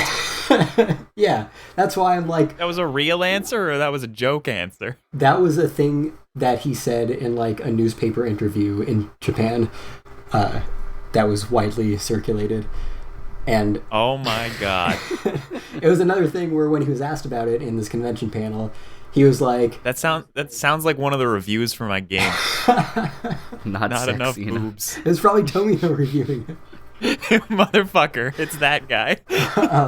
Why are there so many words, and why are people sad? I just want boobs. But yeah, it's such a bizarre thing to come from someone who, doesn't make particularly sexy stuff. But yeah, when he was asked about that quote, he kind of gave the same, I mean, you guys just didn't really understand what I meant by that. So yeah, when he says he's gonna, make something that's gonna demolish Demon Slayer and all of Ghibli's works and all of Shinkai's works, it's all right, Tomino, just settle down. If I remember, the sexiest part about any Gundam thing I've ever seen in my life was, I think it was War in the Pocket, and it was two dudes building a mobile armor together, and they played a song about one-night stands in it. It had a lot of really weird energy, but I don't remember a whole lot of sexiness to anything Gundam related. But I don't know, did he specify what that, did he mean sexy as in sex, or sexy in the nebulous form as in edgy, or just tense? Because I've seen that sometimes with people it's sexy, it's new, as in desirable, just in general desirable. That's just misusing a word. And I mean, I think, yeah, that's... No, I recognize that, but I've heard that. I'm sure everyone's heard it when someone says something is sexy. They don't necessarily mean that, but he may have just been referring to boobs straight up. I mean, I think that's a pretty English-specific slang, so, I don't think you'd get that in translation. Like, I think it was pretty specific about, erotic material. But when he was asked about it, he didn't give a very good answer. First, he said that we just didn't understand what he meant. And then he said that his idea of a sexy character was it was some Disney princess, I think. Ooh. Yeah. It's the worst thing to jump to. Yeah, it was really bizarre. I'll try to find it. But yeah, he's a fucking weird dude. Oh That is a weird answer, because I'm trying to think, and I don't know, maybe you could say I guess Mulan? Meg from fucking Hercules, she was kind of sexy. She was drawn in a sexual manner, and then maybe, I don't know. I don't know if there were any else. I was going to say maybe Mulan, because she's like strong and Snow stuff. White. And, Snow White was the answer he gave. Snow White? She's like one of the least sexual Disney princesses, and you can quote me on that. Right? Yeah, it made no sense at all. Everyone in the audience was like, what? What are you saying, Tomino? That's weird. Fucking old He's a people. weird dude. He's a weird fucking dude. Because they had the I think East Coast premiere of Weathering with You at Anime NYC later that weekend, which I also went to, and I was just hoping that Tomino would be in the audience just heckling it, being like, "Show me your boobs, take your top off." That's incredible. Ugh. Oh man, what a guy! What a character! Part of me hopes that he delivers on his promise for something that'll destroy all those movies, just because the world wouldn't know what to do about the guy who said Snow White was the sexiest animated character. I don't think Tomino can make anything coherent anymore. I think he's well past that point in his career. I think anything that he comes out with, if he makes anything else, everyone would just be like, "What the fuck is this? What did you do?"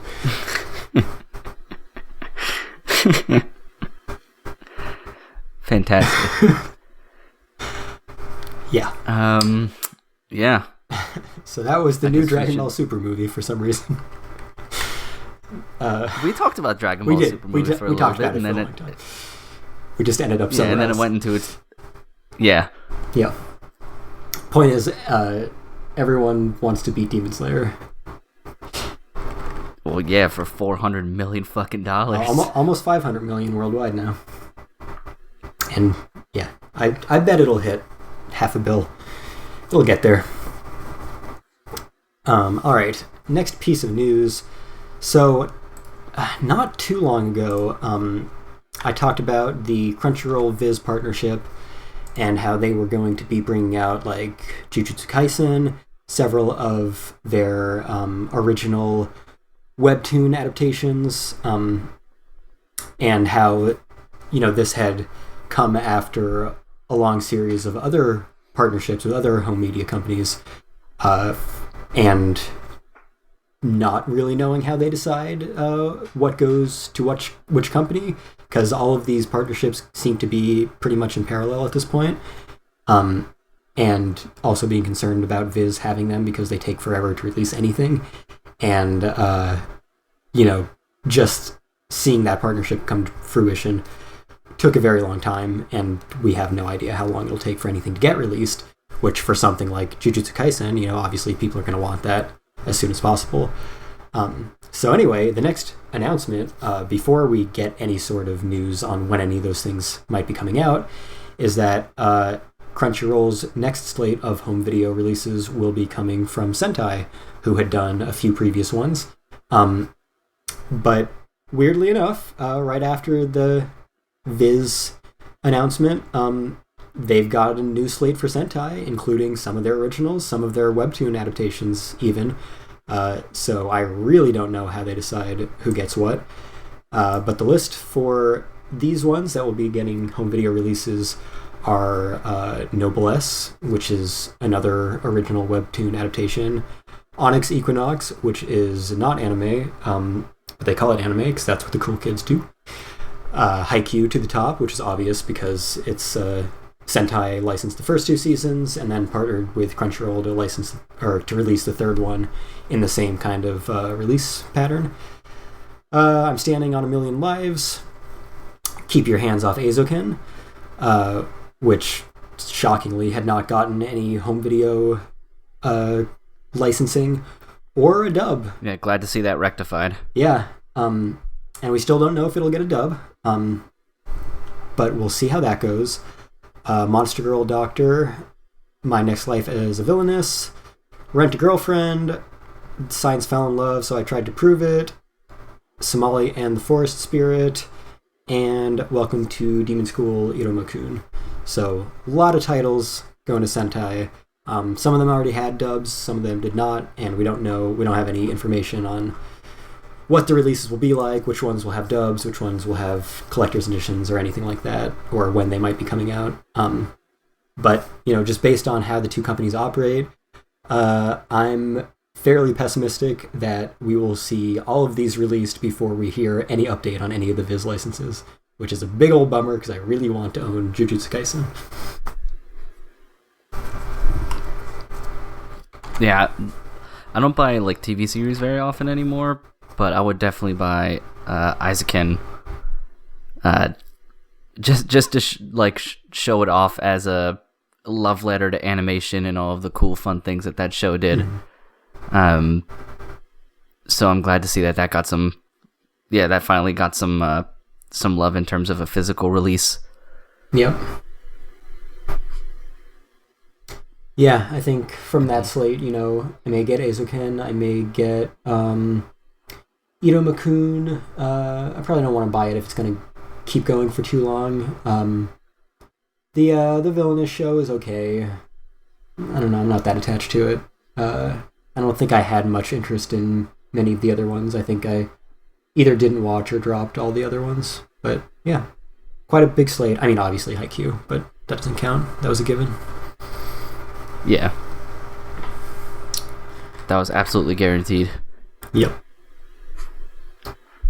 Alright. Do we want to keep going in chronological order and have the super big, super sad news that we can talk about a lot next?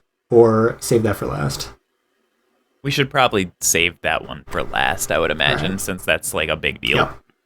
Alright, so speaking of Sentai home video releases, I think 2 episodes ago, I talked about Sentai licensing Dororo, and Cain was like, "Yo, fuck them!" And I was like... Still holds true. By the way, something I neglected to mention during that whole argument was that it is in fact 2 cores, not 1. But anyway, during that discussion, I had mentioned this was the second to last of the Twin Engine series that were simulcast on Amazon Prime that had yet to be licensed, and Amazon had licensed all of them, and the last remaining one was basically guaranteed to be licensed at that point because they had gotten all of the other ones, and that was Vinland Saga. And indeed, they have confirmed that they have licensed Vinland Saga. It will be getting a dub. The complete collection Blu-ray is already up for pre-order for, I think, August. And they have announced that there will be a collector's edition sometime after that. Usually those are only 1 to 3 months behind, I think. So hopefully that'll be a really cool collector's edition. Hopefully they give it a really good dub, because it's, a very Western setting, obviously, so it could benefit a lot from being in English. So hopefully that's of a high quality. Yeah, I'm very excited. Obviously, I really want to own this series. I'm sure you can look it up now. I'm sure it's all the same price points as Dororo because it's the exact same thing. But again, if you just want to own the show, it'll be super cheap on a Sentai sale eventually. So just be patient. And yeah, hopefully the collector's edition is awesome because I am super excited about that.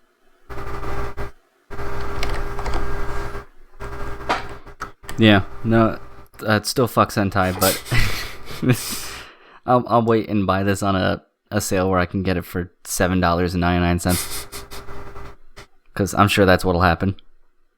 Yeah, eventually. It'll probably take longer than most, because it'll probably sell better than a lot of those shows, which is good, and I hope that's the case. But yeah, I'm sure it'll be much cheaper in one of their super sales in the next year or two.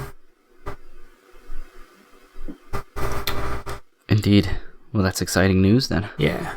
I'll at least look at what this collector's edition has, because, you know, it could have some cool stuff in it, because the series has a lot of cool stuff in it, so... Yeah. Definitely a series that warrants a very nice release. I agree. All right. Next piece of news. So I think... They're still trying to charge $4 for the High School of the Dead OVA. I don't know how they think anyone's going to buy that. Chris will. I mean, I'm sure he has You a probably copy already for Wait, free. But... is that the one? Yes, you're right. Okay. Yeah. I wasn't sure if it was that or High School DxD. I like mix those shows up. Easy to A mix lot. up. I will say, I haven't watched any of High School DxD, but in defense of High School of the Dead, it's not good. However, it is very well animated and very well directed. So there's that. I'm going to go with the Thank OVA. you for Probably prefacing doesn't... that with saying it's not good. Despite those factors, it's not good. I would have to say that probably that OVA doesn't match that, but who knows? All I know is that it retails for $10, and it's on sale for $3.99, and I've seen it as low as $1.75, and they still can't sell it. Can't get rid of it. Oh, I don't know if this has happened since we last recorded. It may have, but not exactly news, but something to mention is that Sentai finally sold out of their 1,000 copies of their $800 only way to own Legend of Galactic Heroes box sets. So hopefully they release a reasonable product eventually, so that people who are not insane like me and 999 other individuals over the past 3 years can actually own that series. Yeah, that's nothing but good news for everybody, because now they may release a normal version. Exactly. Yeah. What a weird licensing agreement that must have unfolded in that process for them to be forced to only sell $1,800 box sets for all of the shit they had to license and subtitle and author. Yeah, I really hope that they are allowed to release it in, like, I imagine basically like, okay, Pat Labor is made in Japan, but same thing. But basically how Pat Labor was released, like 28 episodes per Blu-ray collection, and then for the, well, it's all OVAs, but this Gaiden side story OVAs, they're about 26 episodes each, so they'll have one Blu-ray collection for each of those, and then one with the 3 movies. That's how I assume that their home video slate would go for the standard release, and I think that would make a lot more sense, and it would definitely make it a lot more accessible to people. So yeah, hopefully that happens before too long. Those are always my favorite sale prices, because you'd see like, oh, Vampire Hunter D, $30, now $7. High School of the Dead OVA, now -$2. And then you would see that Legend of the Galactic Heroes, and it would be like the same price, just crossed out and rewritten. And that was one of their stipulations, was that at no point in its existence could that release, the only release they were allowed to do of Legend of the Galactic Heroes thus far, at no point could it be sold for any price except $7.99.98, and every sale they ever had included Legend of the Galactic Heroes at retail of $7.99.98, crossed out on sale, this sale only, $7.99.98. You save $0.00. This sale only, limited time. A whopping 0% off. Yeah. Good shit. That always made me chuckle. Yeah, it's a lot of fun. All right. Next piece of news. I think a couple of months ago, there was an announcement that there would be some new Lupin the Third animation to celebrate the 50th anniversary of the Part 1 TV series, which is turning 50 this year. So the announcement officially came that it is Lupin the Third Part 6. It will, commemorate that 50th anniversary by returning to the Green Jacket after 50 years. Green Jacket is what Part 1 Lupin wore. It will take place in Great Britain. I think that's about all we know about it. Oh, and it's going to be fall 2021. So, yeah, they're still getting it in within the calendar year. Yeah, I'm excited. Yeah. For sure. Those new series, like the seasons, have always been good. Mm-hmm. So, yeah, this was great news, for myself, just because I always love watching these. And, yeah, we've been very fortunate in that, seasons 4 and 5 have, been overall very solid. Sans a few weird episodes where they tried to emulate, like, season 3. I loved that. No, 2. No, you're right. It was... Part 3 is the weird one, Pink Jacket. Yeah. Yeah, 2 was like... That was... Mm. 2 is the big one. Yeah. 2 is the one that I grew up with on Adult Swim and stuff. Exactly. Yeah. So sans those episodes where they tried to do like season 3 shenanigans, and even those had a certain charm, just because you got to see a lot of Lupin's weird, silly, like weasel-like faces. Yeah. And some slapstick humor. They've been solid, and I think the thing that's impressed me the most about Lupin in general in his new movie, like the new series, and then Lupin the Third, the first, did it as well to a certain extent, is that they've adapted Lupin into a modern world surprisingly well. Exactly. Like he's adapted technology into what he does, as well as kind of understands what it is without it being ridiculous, or he hasn't turned into some weird, like, I don't use technology because I hate it. It's like, I remember was it season 5? The beginning where it turned into like a social media based game to catch Lupin, and he was just all about that shit. That's great. Yeah. So that's what's been most impressive, is that he's such an old character from a different era, but they've seamlessly put him into the new eras without it feeling forced or keeping him old, like keeping him in the older era and being like old fashioned. I don't use technology because it makes you lazy or whatever. Mm-hmm. So I think that's what's been most enjoyable, is that it feels like such a seamless connection between all the seasons, even though they're separated by, like 50 years or so, depending on if you watch season 1. I mean, granted, Lupin and them, their characters have had various changes that have been retconned or not retconned, and personality differences.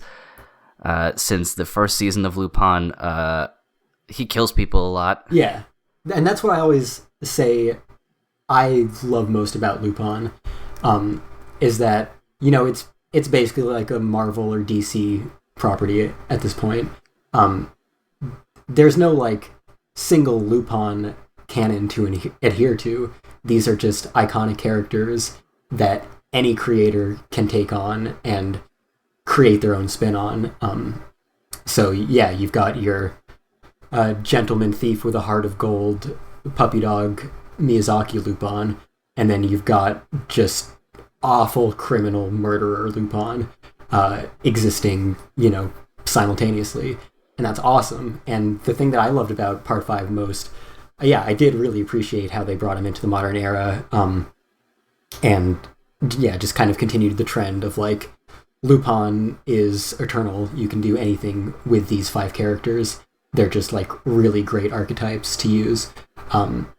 But beyond that, the Part 3 episodes sucked, but I loved them because it was really, the whole series was a celebration of how diverse and varied Lupin can be, because they had like Red jacket episodes, they had green jacket episodes, they had pink jacket episodes, they had blue jacket episodes, and they were all just the perfect homage to that respective era of Lupin, particularly the TV series that existed in those eras and defined those jacket colors and those Lupin personality traits. So yeah, I thought Part 5 was like the perfect encapsulation of what Lupin can be as demonstrated over the past 50 years. Yeah, I think I would change my opinion a little bit based off of what you said, in that it's not that I didn't like them. I guess I was just in the mood for more of what Lupin was doing before the third season-esque episode. Right. So it was a jarring change. It came as sort of a shock. Yeah, it was a jarring change and maybe not like it as much, but if I were to go back and watch them again, I would probably like them more because I expected them to be there. Right, exactly. I remember watching first season Lupin, because I think I watched first season Lupin after I had seen second season in Castle of Cagliostro and Secret of Mamo, and a couple others, maybe a stray episode of season 3 here and there, but and I was shocked in the first episode when he electrocutes a room full of people and kills them instantly. I was like, wait a minute, this doesn't work, and then Jigen shoots a dude in the head. Yeah, like... Now, granted, in season 5, Jigen kills a good amount of people too. Yeah, totally. Like they bring Jigen killing people back. And like, but parallel to these new like Part 4, Part 5 series, you have the woman called Fujiko Mine and the Takashi Koike films that kind of exist within that world as well, which are brutal as fuck, and everyone is a dark tons murderer. Of boobies. Tomino would love those. Exactly, yeah. Like, that TV series probably had nipples on more frames than it didn't. Yeah, I mean, I sent you the projector image when it was one of the first things I put on my projector in my apartment when I set it up was Fujiko Mine, and it was just 110 inches of anime boobs. Exactly. So yeah, like, that exists in the modern Lupin era, and I haven't watched the first, but I would imagine that's a bit of a lighter Lupin than those movies and that series give you. Yeah, Lupin the first is back to a little bit lighter. Right. There are Nazis and shit, but I don't recall anyone explicitly dying except the main villain, which, that happens a lot in any movie, so it's, whatever. But yeah, it had a lot of stylized action, but it was in that classic Lupin like thievery kind of deal where like Jigen will shoot, but he does crazy stuff, like he shoots the bolts off a car and it splits in half. Right. I don't even know how that worked. I think at one point he shoots, it's been a while since I've seen it, but he shoots like a street light, but he shoots like the top of the light off and it lands on a car. Mm-hmm. Nothing of what he does makes any sense whatsoever. But yeah, it's much lighter in terms of that there's violence, but you don't see anybody die but they would. Right. You just don't see it. It's kind of like the Spider-Man PS4 game where nobody dies, but you can't throw them off a 27-story building. So now, compare that concept to a film called The Blood Spray of Goemon Ishikawa, which I'm gonna send you guys a little clip of that to. Well, Jigen's gravestone's really bad too. Oh yeah, I mean they're the same universe. Yeah, those two, and then Fujiko Mine's Lie is the third one, and they're all directly connected to each other, and I think tangentially connected to the woman called Fujiko Mine. It has a lot of the same staff and stylistic choices. But yeah, they are brutal as fuck. Yeah, and the action animation was also just really done well too. Oh yeah, that's right. Goemon gets turned into like a deli ham. Yeah, dude. Absolutely incredible. Yeah, it's What a franchise. And then you got that, and you got family-friendly Miyazaki fare. Same franchise. I love it. It's like how you can have, some of the Marvel and DC properties now. You can have your cartoon shows for kids, and then you can have R-rated movies. It's great. Yeah. The closest I can think of that has the same type of longevity and different themes and moods is probably like a Batman and maybe a Superman, because Batman went from Adam West to the Christopher Nolans to Dark Knight Returns, the animated films. Like, Batman's been all over the goddamn place. Yeah, I think I don't know of any that have had quite that same effect, because or that same type of trip, because it's hard to make a really dark, broody Superman, I guess, without doing like an Injustice storyline. I want to say Red Sun, maybe. I want to say Zack Snyder would disagree, but I can't actually say that because I haven't seen his Superman movies. But I know he likes to make everything way darker than maybe it should be.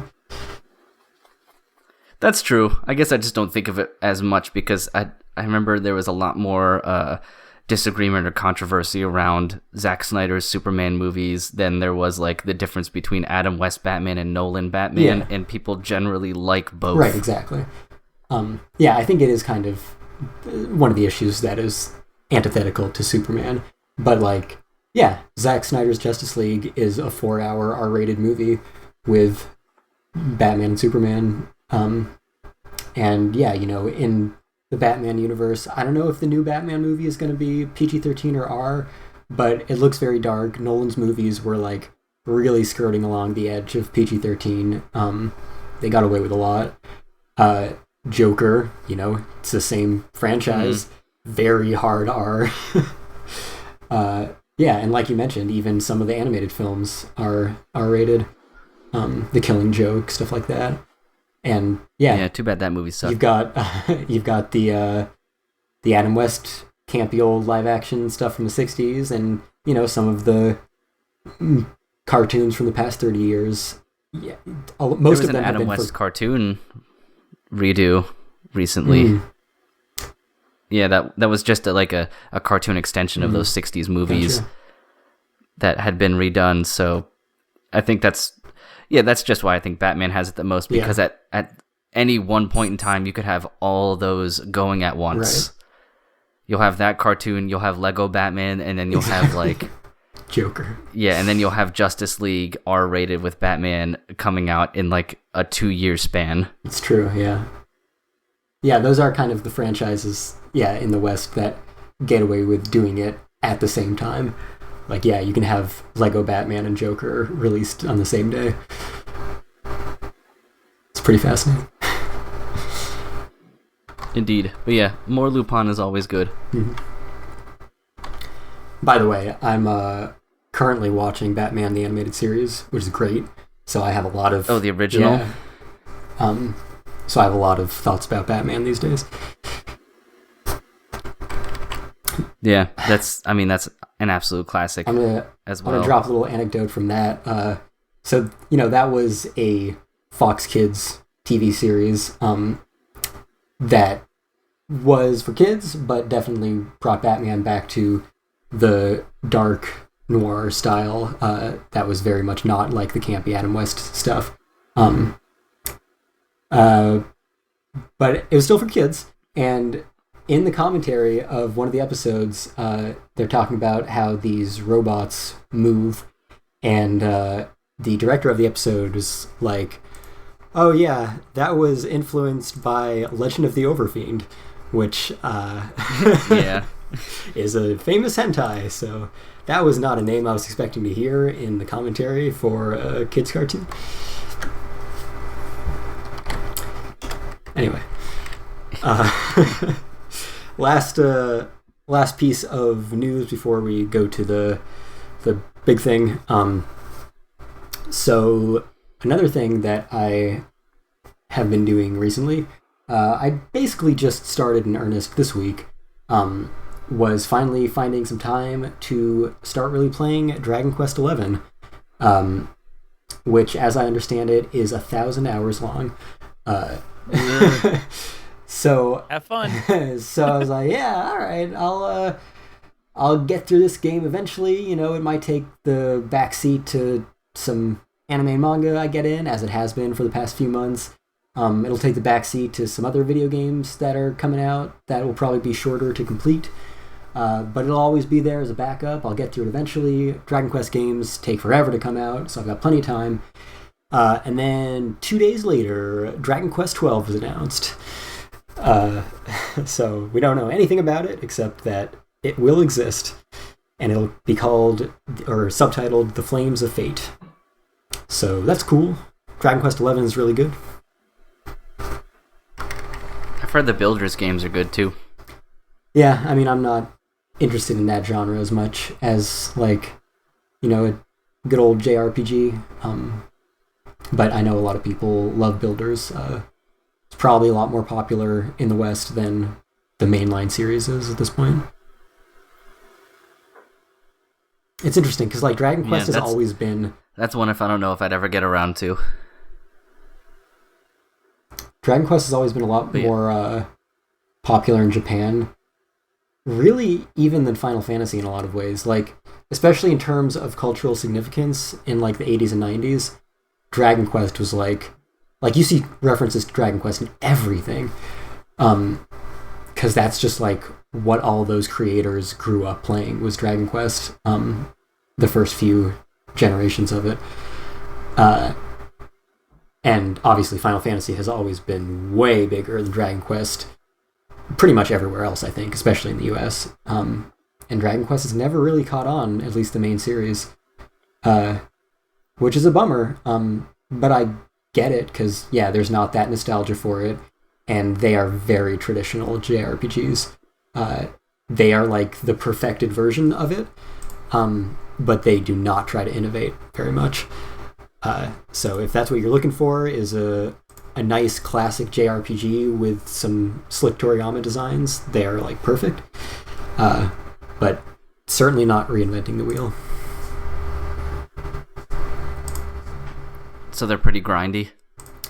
I mean, at least you get to see monsters on the actual field before you encounter them. There aren't, like, random encounters anymore, so that's an improvement. In terms of grinding, I have generally, like, fought anyone that came across my path. I haven't, like, really avoided monsters on the path or fled from any battles, so maybe I'm just over-leveled, but it has all been extremely easy to me so far. That said, I'm like 10 hours in, and I feel like maybe I haven't really started the game yet, which kind of tracks with the idea that it's 1,000 hours long.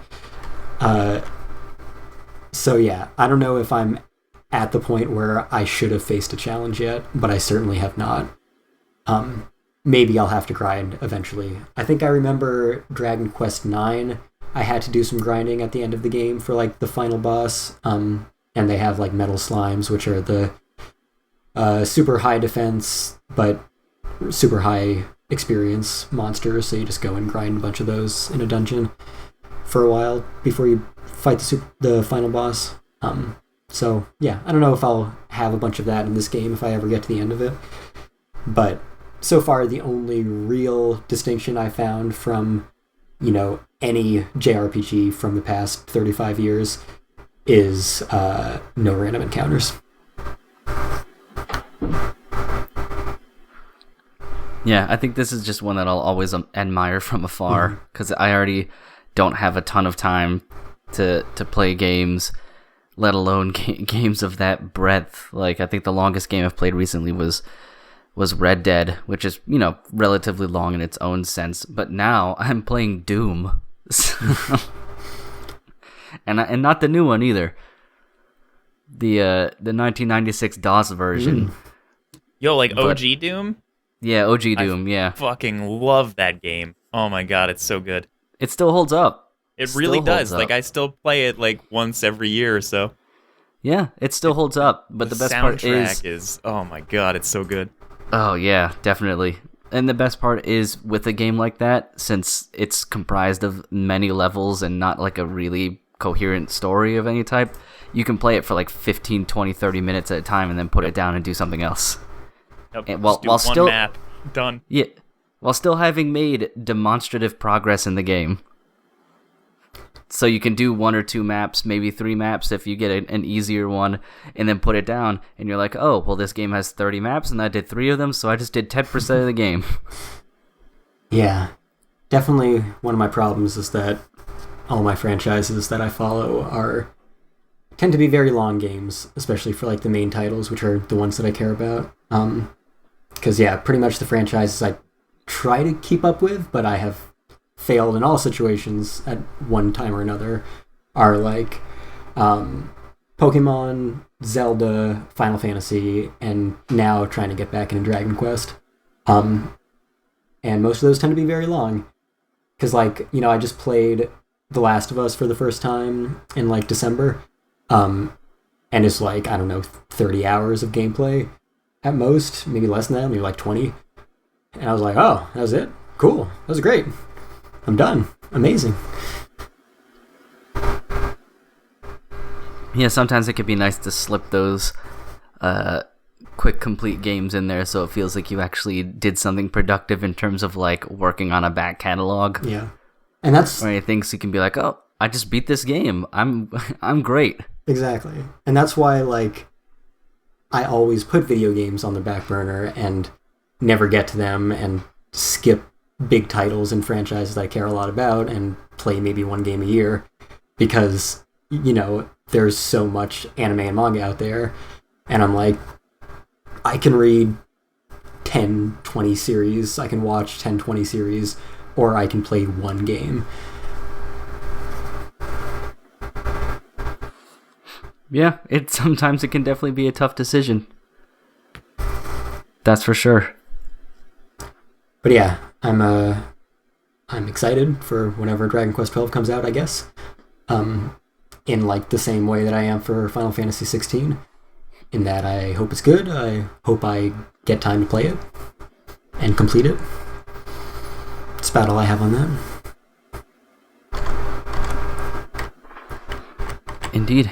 Well, I think I'm ready to... You said that was the last one before the big one? Yeah. All right. So it's been a week. I think I can talk about this out loud now. So a week ago, it was announced that 2 weeks prior, Kentarou Miura, the creator of Berserk, had passed away at age 54. I definitely appreciate that Japan gives the family time to grieve privately before announcing deaths of public figures to the world and the media. That's something that I've noticed a lot with like seeing all these reports of people dying and not knowing about it for weeks to months. But yeah, I mean, definitely the second that I saw that, I like ran through the stages of grief in fast forward motion.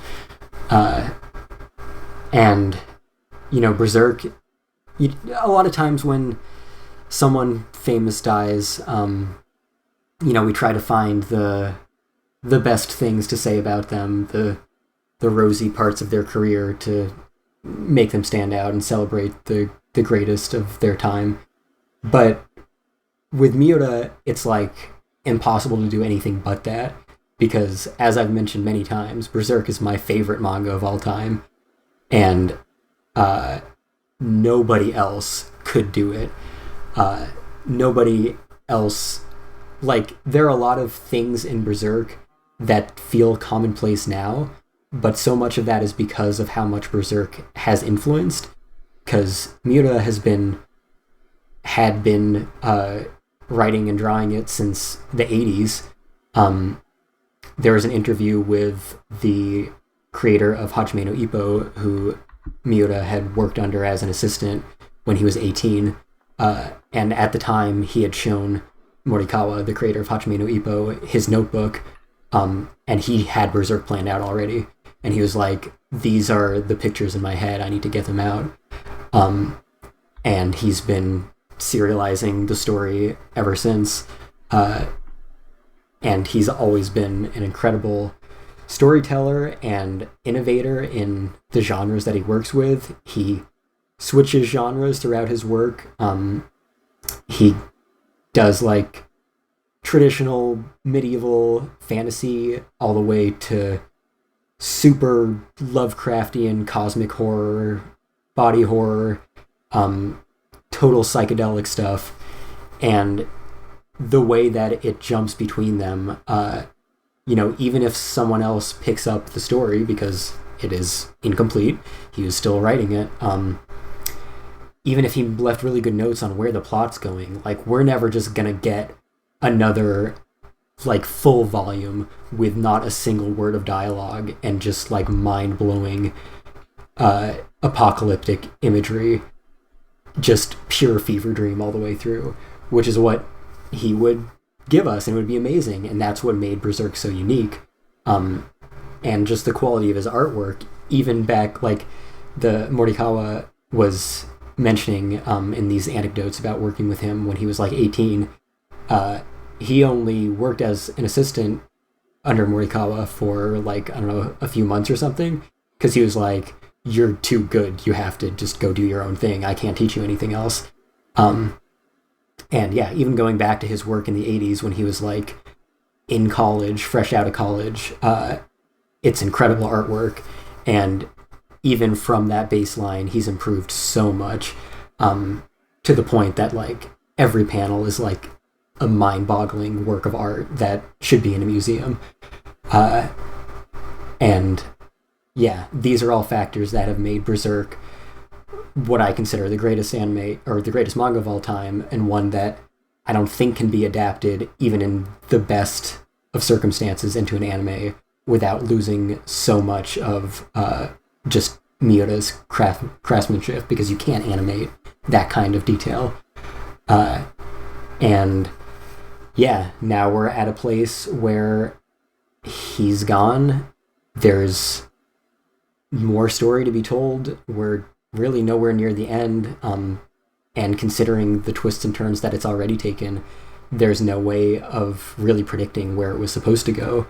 And even if he left good notes and his assistants can try to pick it up, it's hard to imagine that it will really feel like real Berserk. It would still be nice to have a conclusion, though, for a lot of reasons. But yeah, I mean, I think for that reason, for those reasons I mentioned, this wasn't on my radar. Like, I wasn't worried about Miura dying.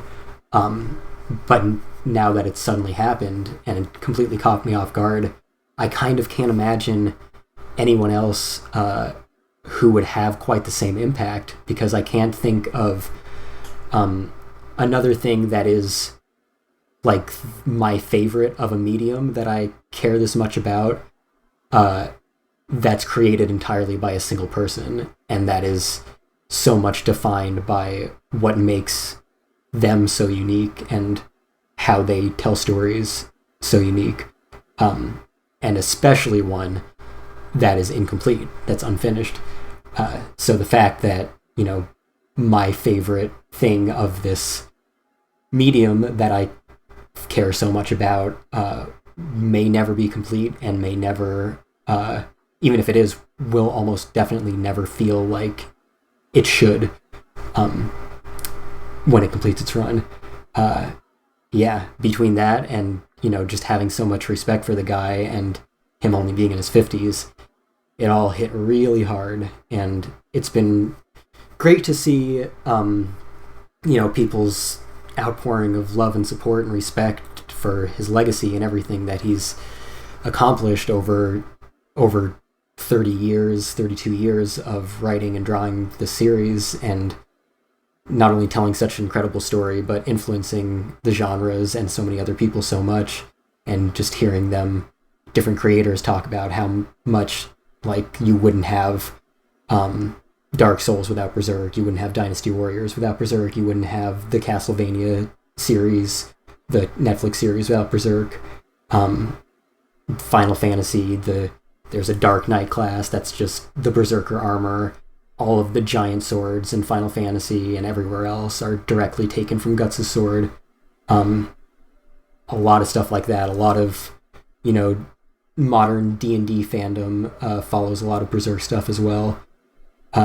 It's just been an incredible influence on dark fantasy and, those areas of horror in general, especially.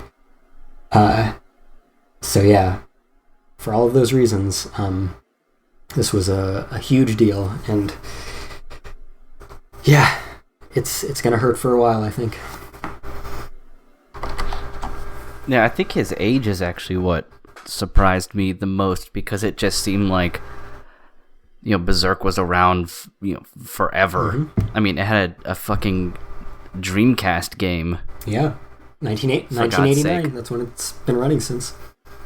Yeah, so then when, his, when the announcement came out and he was only in his early 50s, I was just, at first I thought it was a mistake. Mm-hmm. I honestly thought it was a mistake just because, Berserk had been around for such a long, long time. Now, it had its fair share of hiatuses and stuff like that. But yeah, I think that was definitely the part that shocked me the most, because I was expecting to see 70, 80, whatever. Mm-hmm. But yeah, to see it so young was really what caught me by surprise. Yeah, because like I said, he had all these ideas and all this incredible talent from so young, and I mean, it's hard to think of a more defining life's work than Berserk was for Miura, because he's been serializing it since 1989 all the way up to his very early death,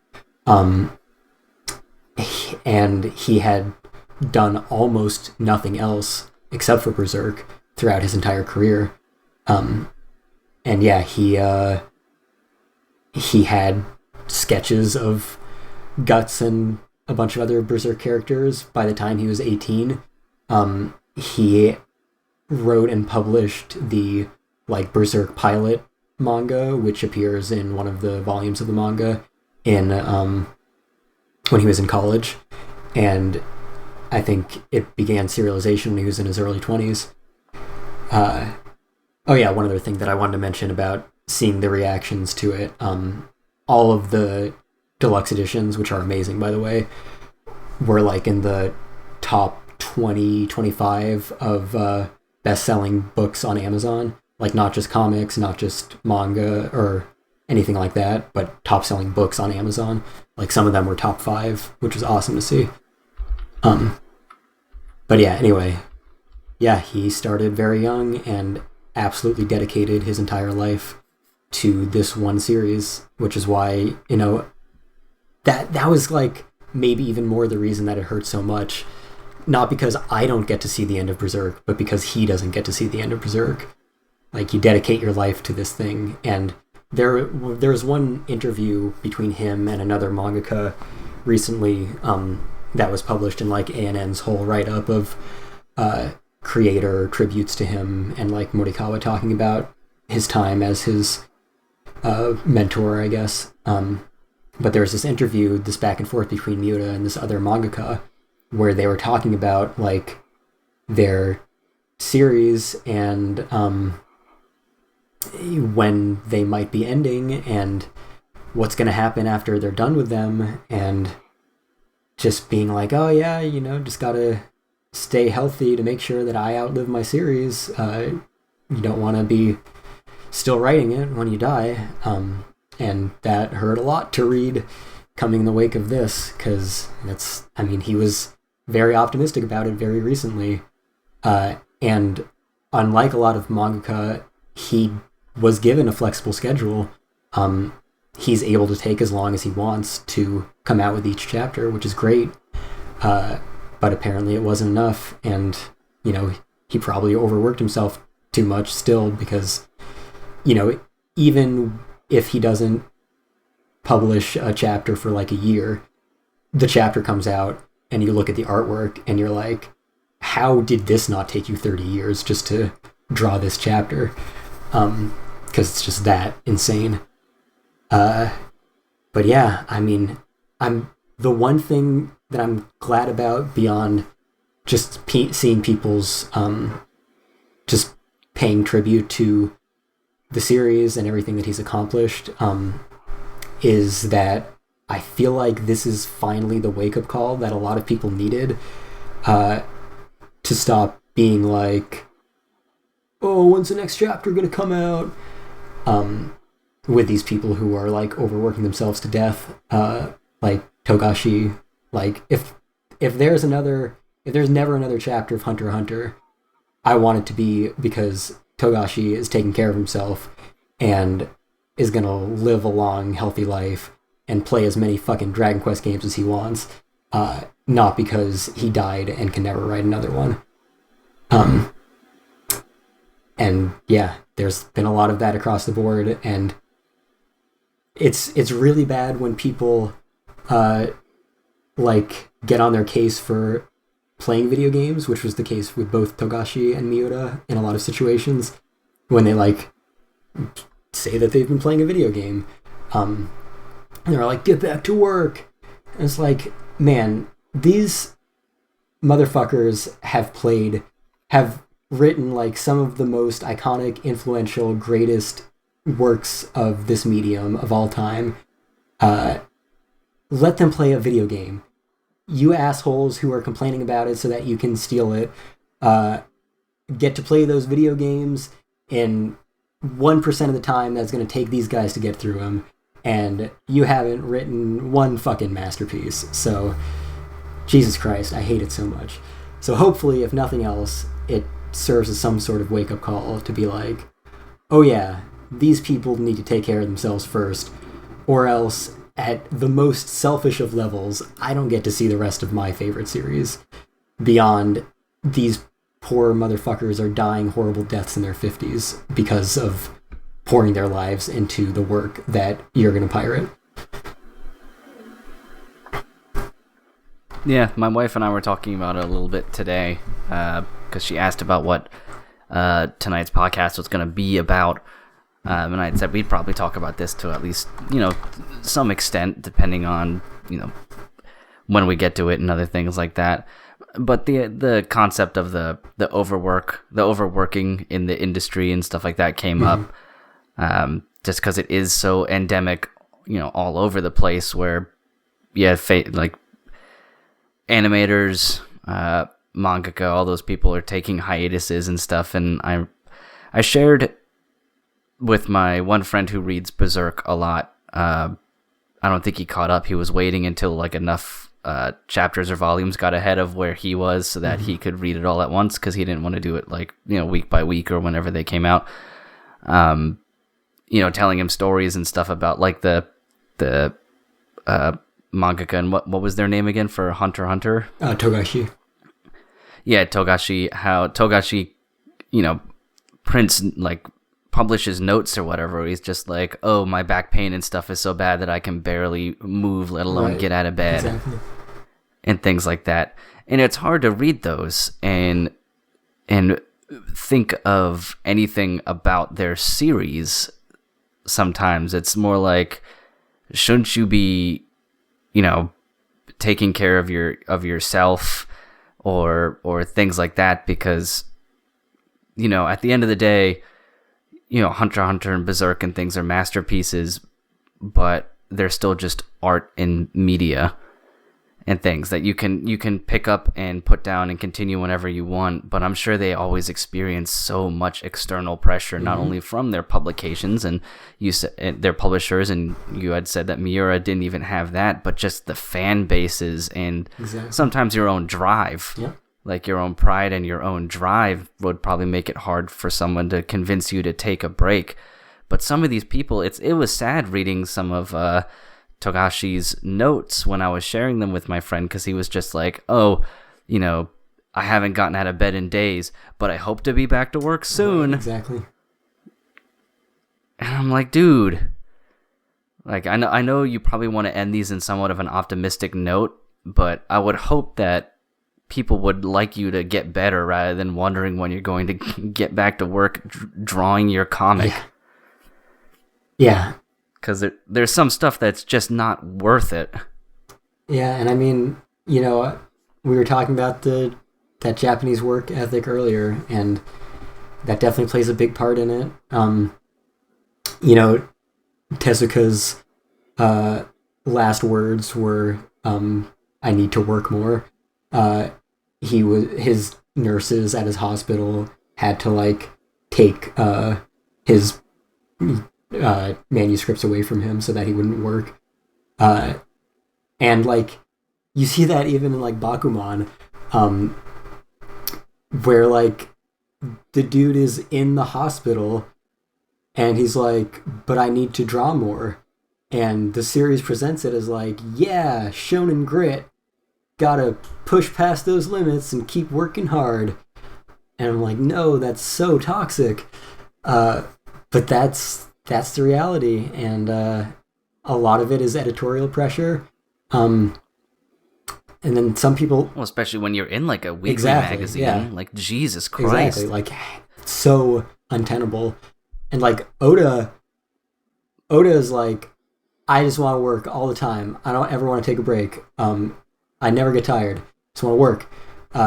And he's had a few, not that serious, but significant health scares. And he's had to take some short breaks. And now his editors are like, you need to take like a week off a month. You like publish 3 chapters, take a week off. Because, you know, One Piece is the most successful manga. They don't want to lose him, even from a purely greedy business perspective. It is not in their best interest if Oda overworks himself to death. But yeah, even monthly publications, and even when you have kind of a flexible schedule, like, you know, Togashi is in a weekly magazine, but he takes years off at a time, and it's fine. And Berserk was the same way, which is why I was a little more optimistic. But yeah, I mean, if Togashi is like, I'm not working because I can't get out of bed, and his hiatuses last years at a time, that does not paint a very optimistic picture of his state of health. Because if the only thing stopping him from working is literally being immobile, that's really bad. And yeah, then there's the quote fans who are extremely toxic, of course. And you know, I know fans like to send death threats to creators, so I'm sure there's lots of that going around. But just in terms of like the public, you know, the memes that exist around it, around the hiatuses that these creators take, and, you know, them doing something other than drawing their manga, that, again, in a lot of these cases, these people are gonna fucking steal anyway, and then immediately demand for the next chapter to be out. Yeah, there are just so many memes and jokes about Togashi played a Dragon Quest game, Miura played an Idolmaster game,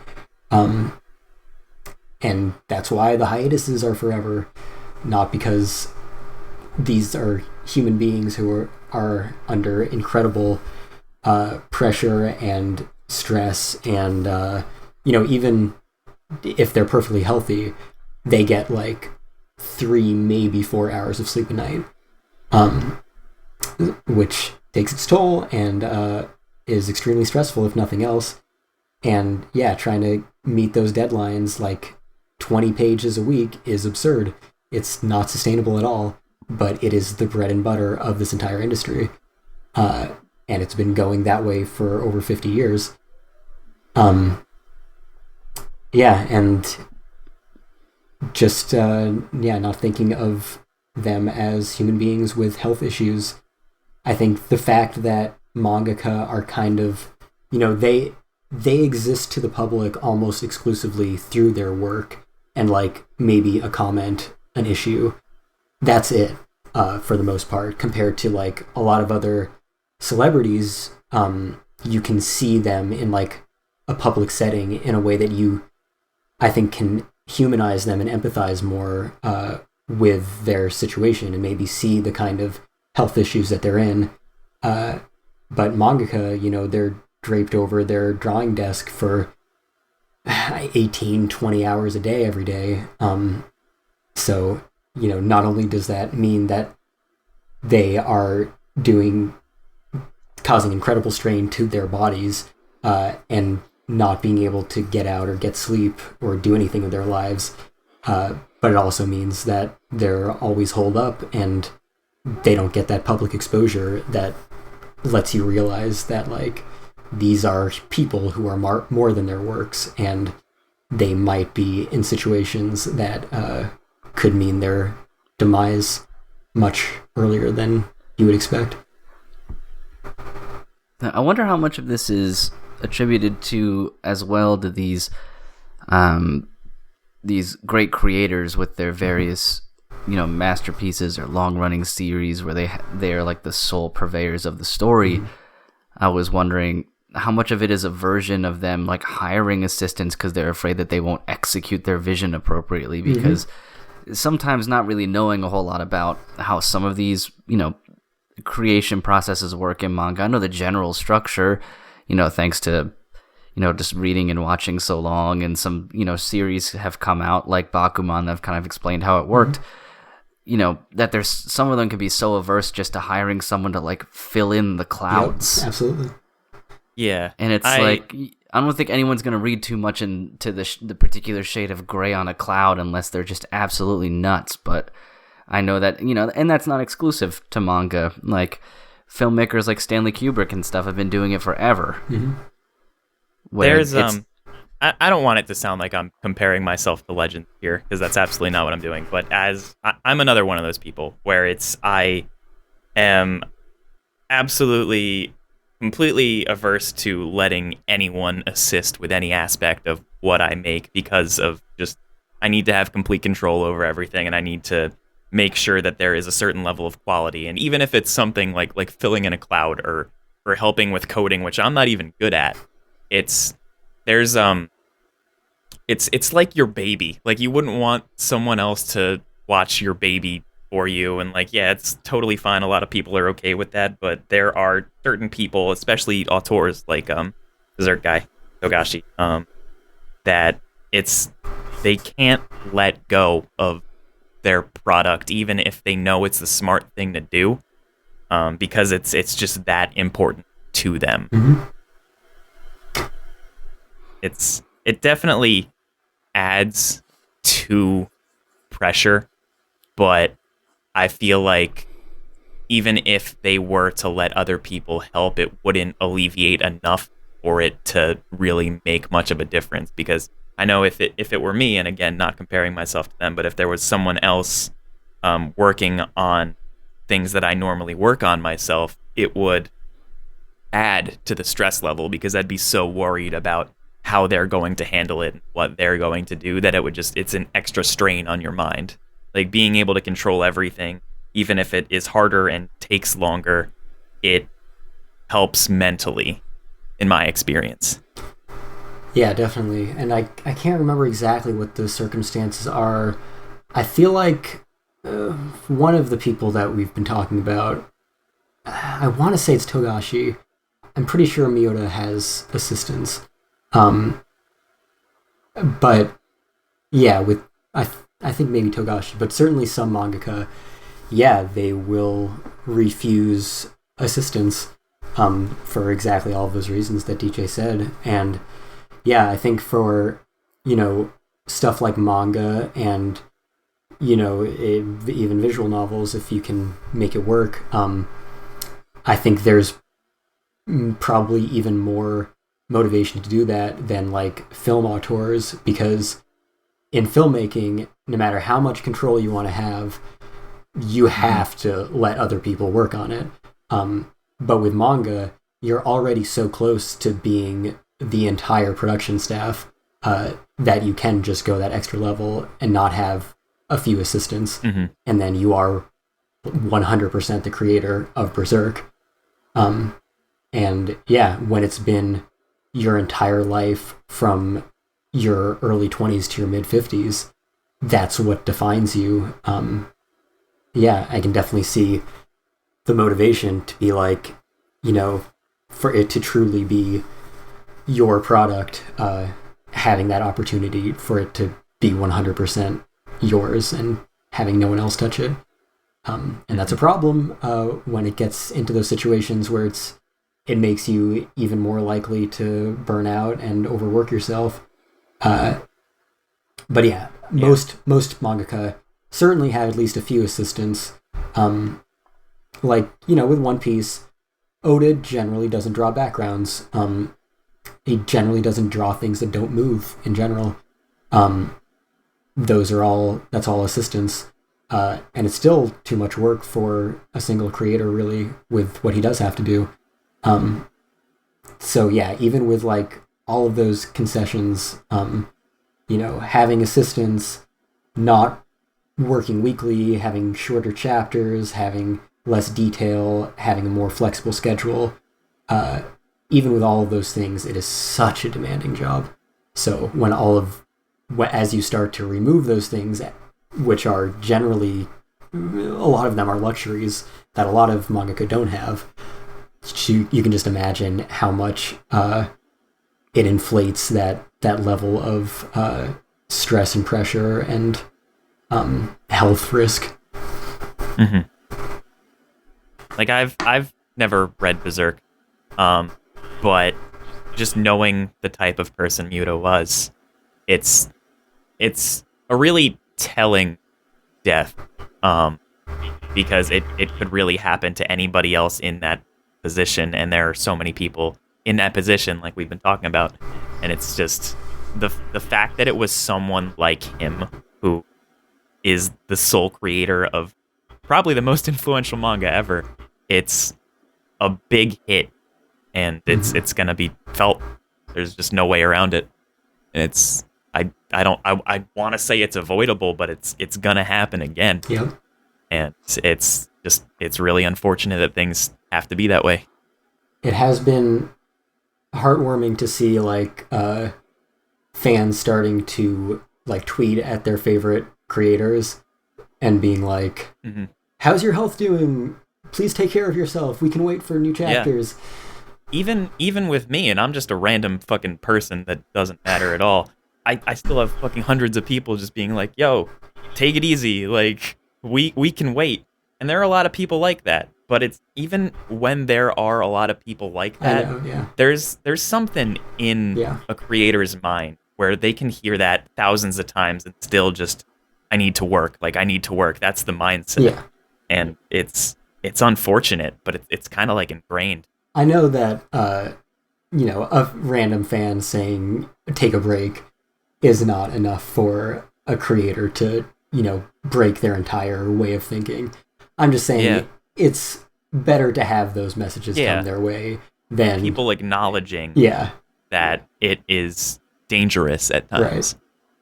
Right. Versus the alternative of like, why aren't you working harder and faster and getting me my content? People suck. People are always going to be like that. There's no way to get rid of them. But having an equal or even lesser amount of people that are outpouring concern is also a great thing to have. Yeah, and like you said, it hits so much because it is the sole creator of something that's so acclaimed. It's Berserk. Yeah. Everyone knows Berserk. So acclaimed, so beloved, so influential. And also the fact that it's still going. Like, this legendary story may never reach its conclusion and probably won't reach the conclusion it would have otherwise. So, yeah, I think it hits doubly hard because of that. Like, this thing that so many of the top creators now grew up on and swore by for decades of their life, they'll never get to see it conclude.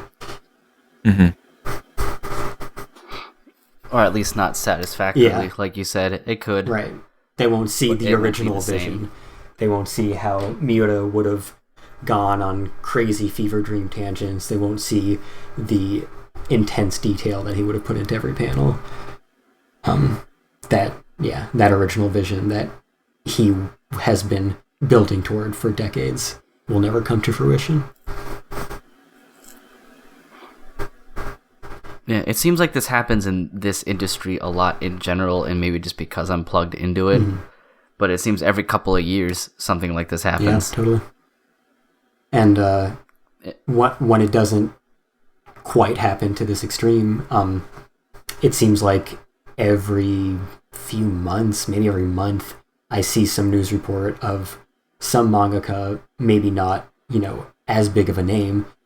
That's why it hurts so much. It's like, it's the biggest of the names that ends up being the one who actually succumbs and dies from it. But yeah, it seems like once a month there's some mangaka who's like, their series is on hiatus because they've been hospitalized for whatever reason.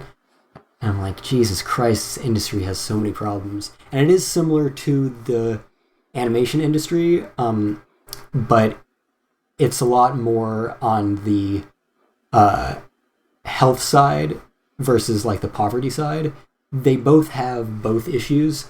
It's just the balance is shifted in one direction where like mangaka should make a lot more money than they do, but the real issue is that they're killing themselves. Animators are working a lot more than is healthy, but the issue is that they can't make a livable wage. So yeah, two really big intertwined problems that exist in both of these very important industries to a lot of fans, that just have not been properly addressed for all of these decades of just perpetuating them. Yeah, and I don't think it's something you could ever change with any type of expediency. Like, it would take a cultural sea change in general over probably at least a couple generations. Right.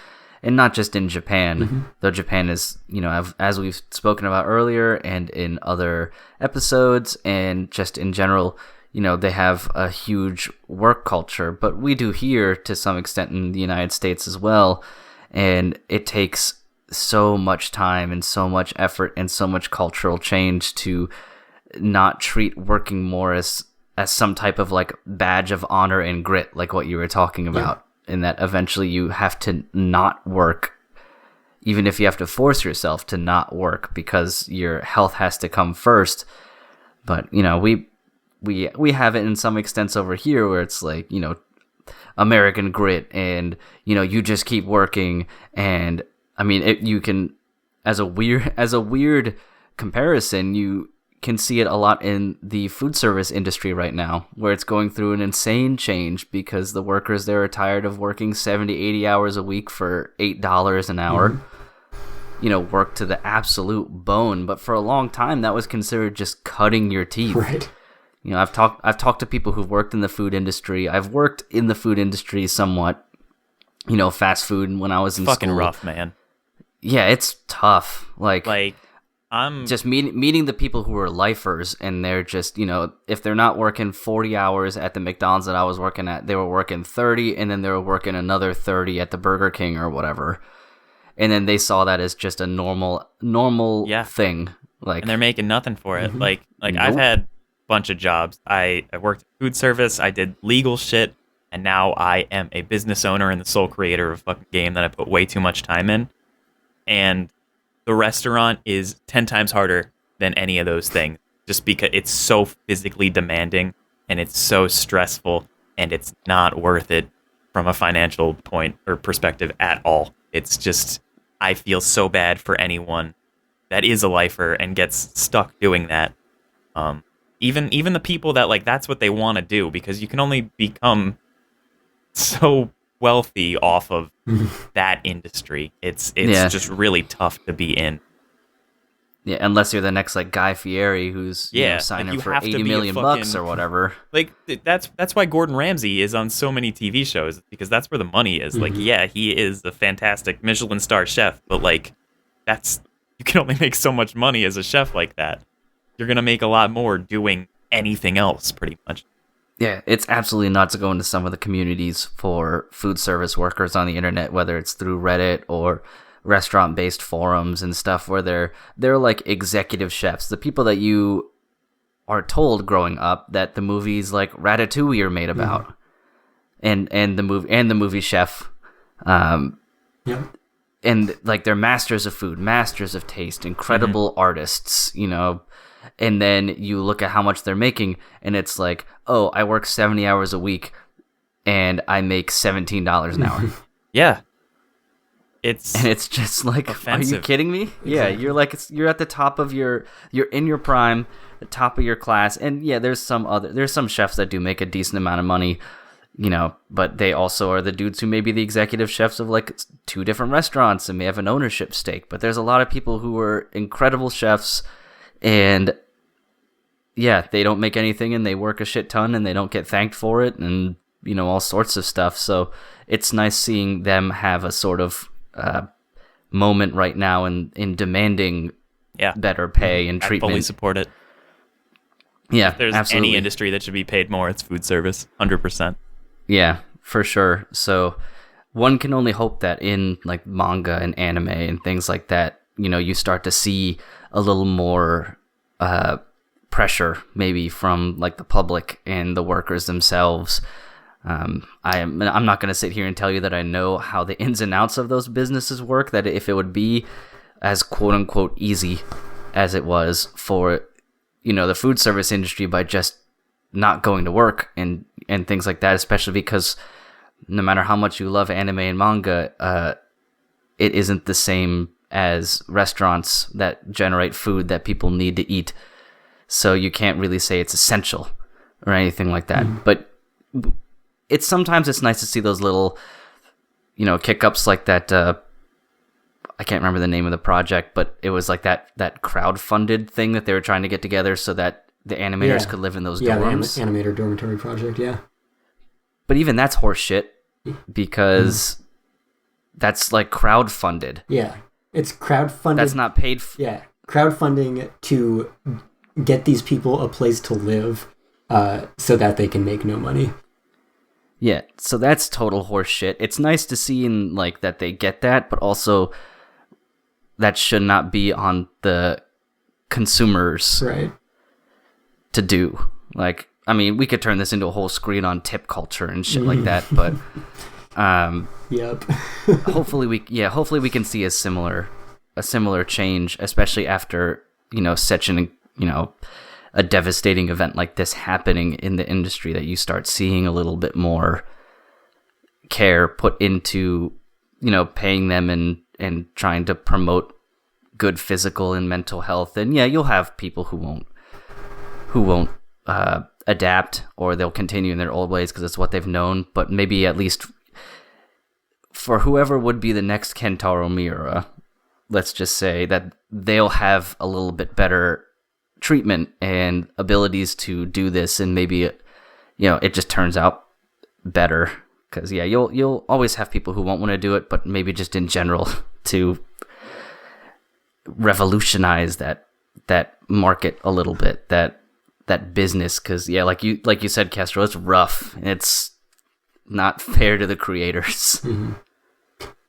Yeah, unfortunately, at the bare minimum, it takes death for anyone to wake up and think that things need to start changing. And yeah, I don't know if we'll really see any ripples in the industry from this, as far as changing practices. Yeah, I don't know. I think, like, if Oda died, maybe Shonen Jump editorial would have an overhaul. Because One Piece is the biggest breadwinner of all time. And they've lost all their other, like, classic long-running series. So, yeah, I think they'd have to take notice and do something about it. But it's really unfortunate that it takes deaths for that to even be, like, on the table. And even then, I don't know how likely it is. Yeah. No, I agree. It's a classic. It's not a problem until it's a problem. Until it's really a problem.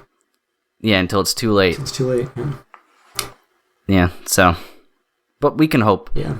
I think it'll take the demanding from the fans and the content creators, because it's not going to come from the companies who are, you know, publishing and making the money. It never does. It comes from the content creators and the consumers as best as they can to put that pressure Right. on the bosses. Yeah, and like I was saying earlier, the reason it's so bad is because all of these factors have been historically working against them. You have the auteur spirit, you have the Japanese work ethic, you have the over-demanding executives, you have the over-demanding fans.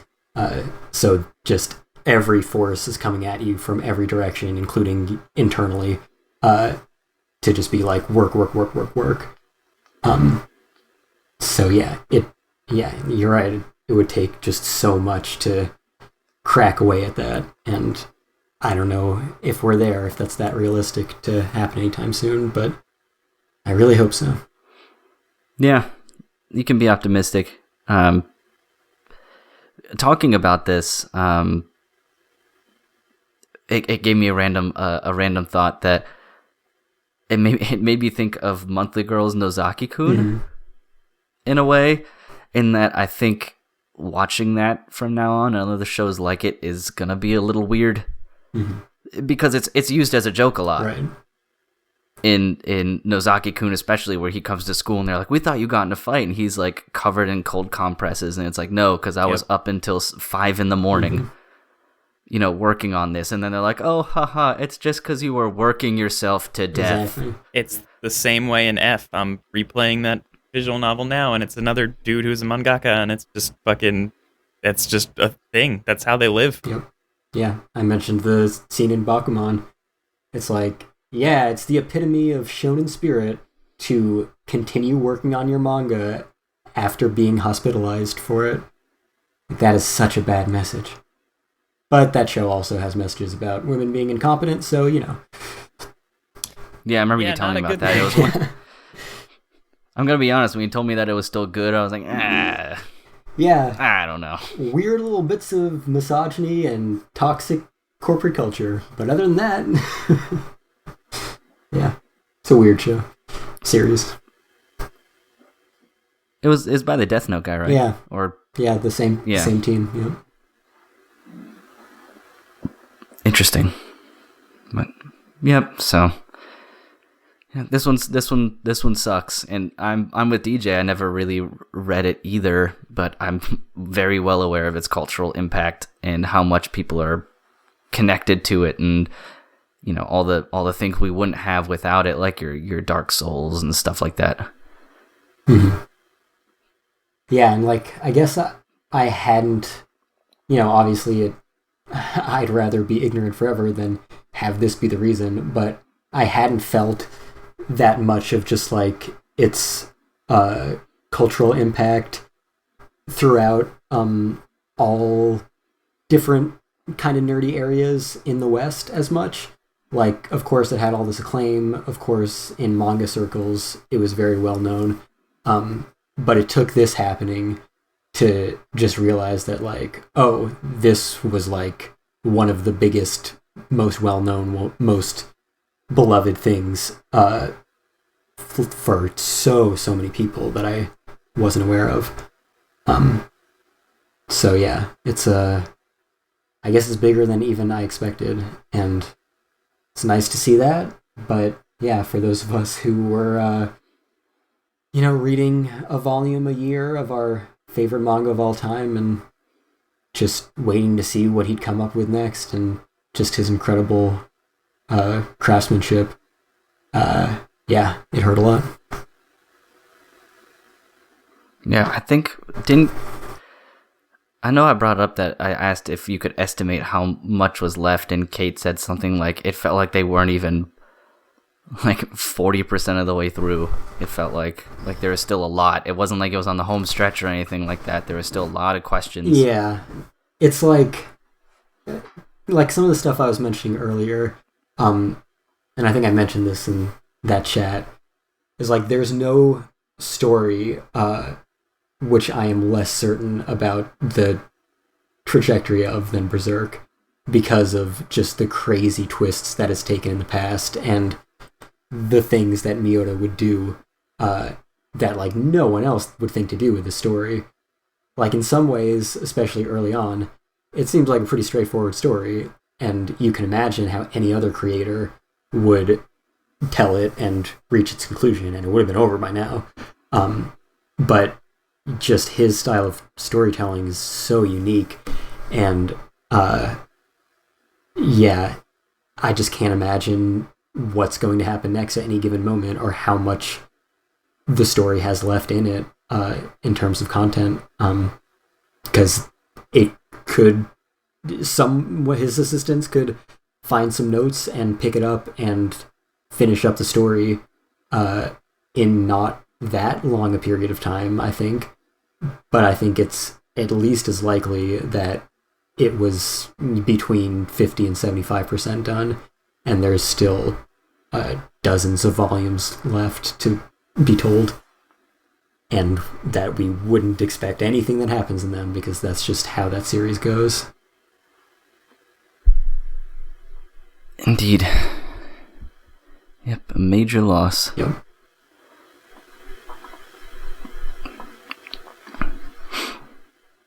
Well, I'm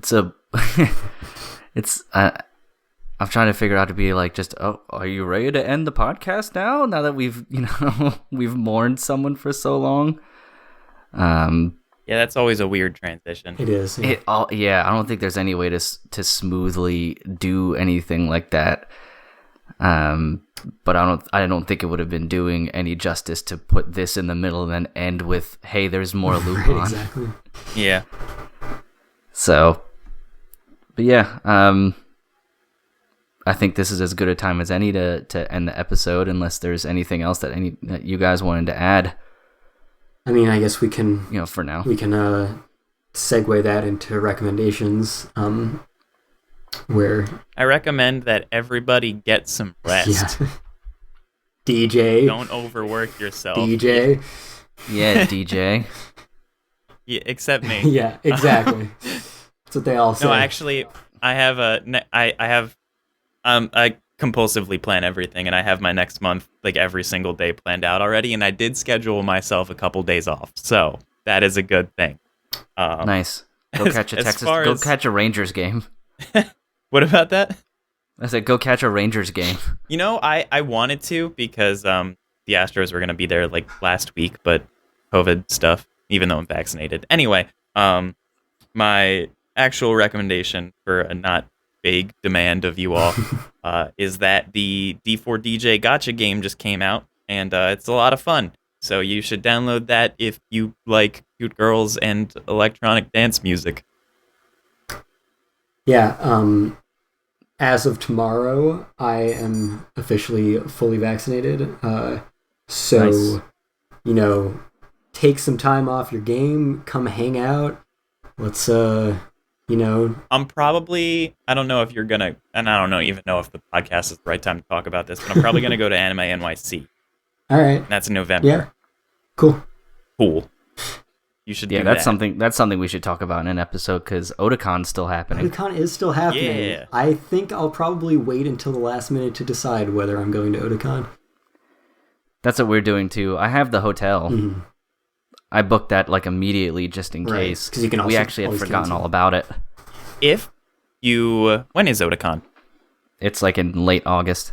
Late August. If you wind up not going and need to get rid of your hotel, let me know. I might just be able to take it over.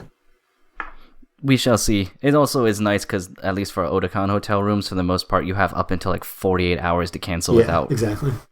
Cool. having to pay any money about it. And we were thinking, worst case, we don't go to Otakon, but we hang out in a nice hotel for a weekend and do whatever in DC.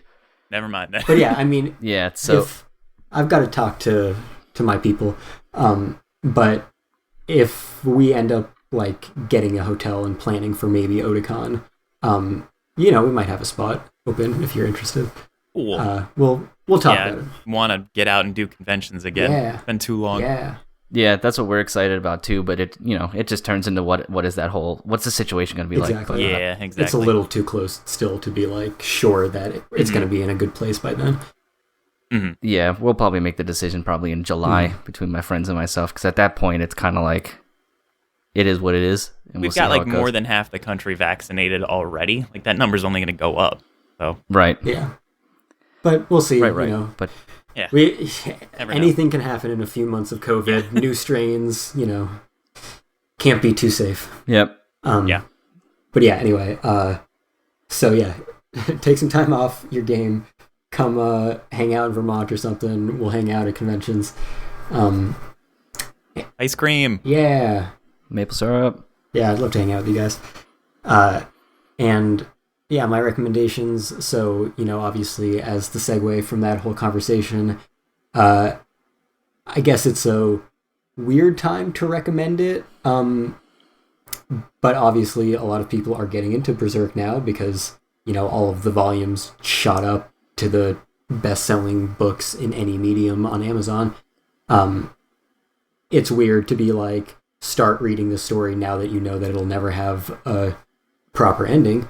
But if you want to, you know, join in the millions of people who have appreciated the legacy that Miura left behind and why there's really nothing else quite like it, you know, I highly recommend it. Those Dark Horse Deluxe editions, I'm not sure if they're hard to come by right now because they've been selling like such hotcakes for the past week.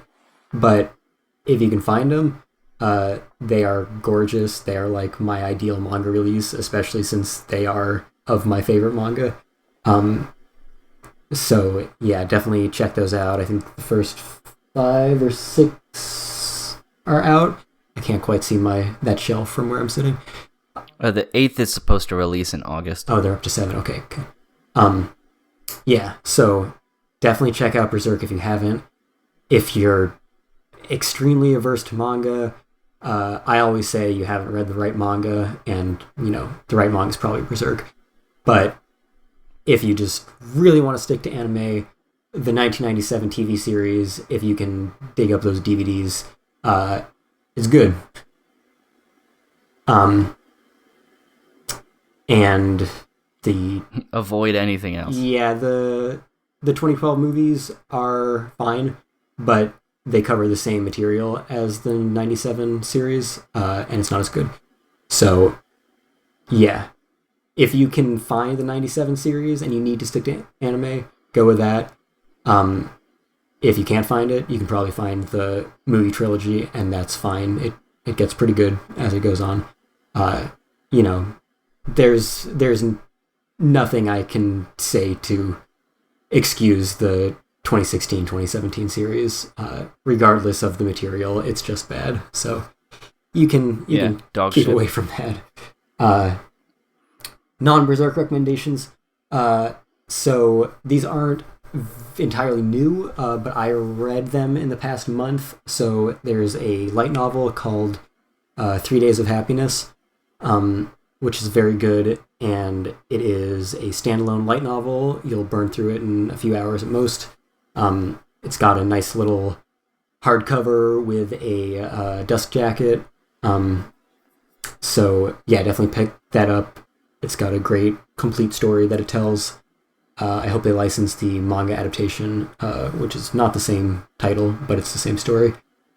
So that was great, and also Solo Leveling, which is the first manhwa Korean comic I've ever bought. They haven't published a lot of them in general. Even like Tower of God, even after the anime adaptation, hasn't been licensed. But Solo Leveling is out.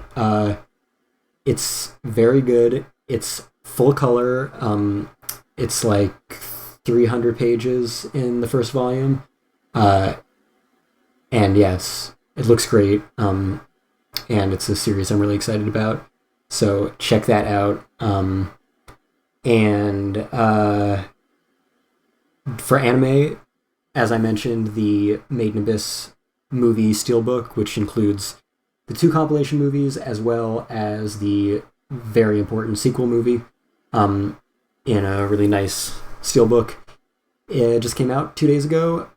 It sold out before it was released, so if you can find it, grab it, but you probably won't be able to.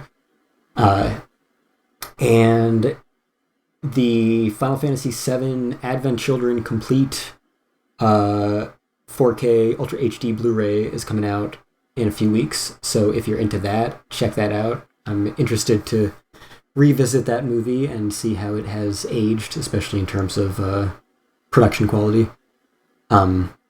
And then for not anime or manga related at all, if you're caught up on Star Wars The Clone Wars, The Bad Batch has started and it's good, so check that out. Nice. I don't have much to recommend other than if you haven't been watching Nomad, Megalobox, it's great. The opening is also definitely very cool. I love the Spanish guitar with like the pop art stuff. But definitely watch that. The last episode had a great, fight scene, or the one before that. I don't know if one released between when I watched it on Friday and now, but had a really great like boxing, scene, which has been rather not a whole lot in this season, but it's great. And I could also say, read Berserk or watch that 97 series, even as someone who hasn't read it. Like, maybe you'll find inspiration in it to create your own thing. Totally. That could be really cool. Yeah. So, that's, I think, what I would recommend. And with that, I think it's time to sign off. Thank you, everyone, for listening. I know it's been a while and a lot has happened. But, thanks for showing up and sticking with us. Kestrel, where can we find you? You can find me on Twitter at FullMetalKilma. I post occasionally, I guess. I don't know. I write reviews and stuff. I don't do that much. Anyway, I'm not a creator. You can find the podcast on any podcast platform, including Google Podcasts, Apple Podcasts, Spotify, SoundCloud, Stitcher, iHeartRadio, Alexa. Subscribe, rate, and review anywhere that you can, and follow us on social media on Twitter and Facebook at Fandom Post Radio. Share our stuff, get in contact with us on those platforms, and email us at fandomppostradio@gmail.com if you would like to get in contact with us in that avenue. I think that's everything. Yep. And DJ, where can we find you? You can find me on Twitter at DJ No Style. And if you are interested, you can find my game at patreon.com/lessonsinlove. Fantastic. All right, well, once again, thanks everyone for watching, and we will see you next time. Not watching, listening. Was there a video see you next component time. to this? Am I on video? Man, it would just be me sweating in my office. I don't think anyone wants to see that. But, thank you for listening, and, we'll see you next time. See ya. Goodbye. Adios.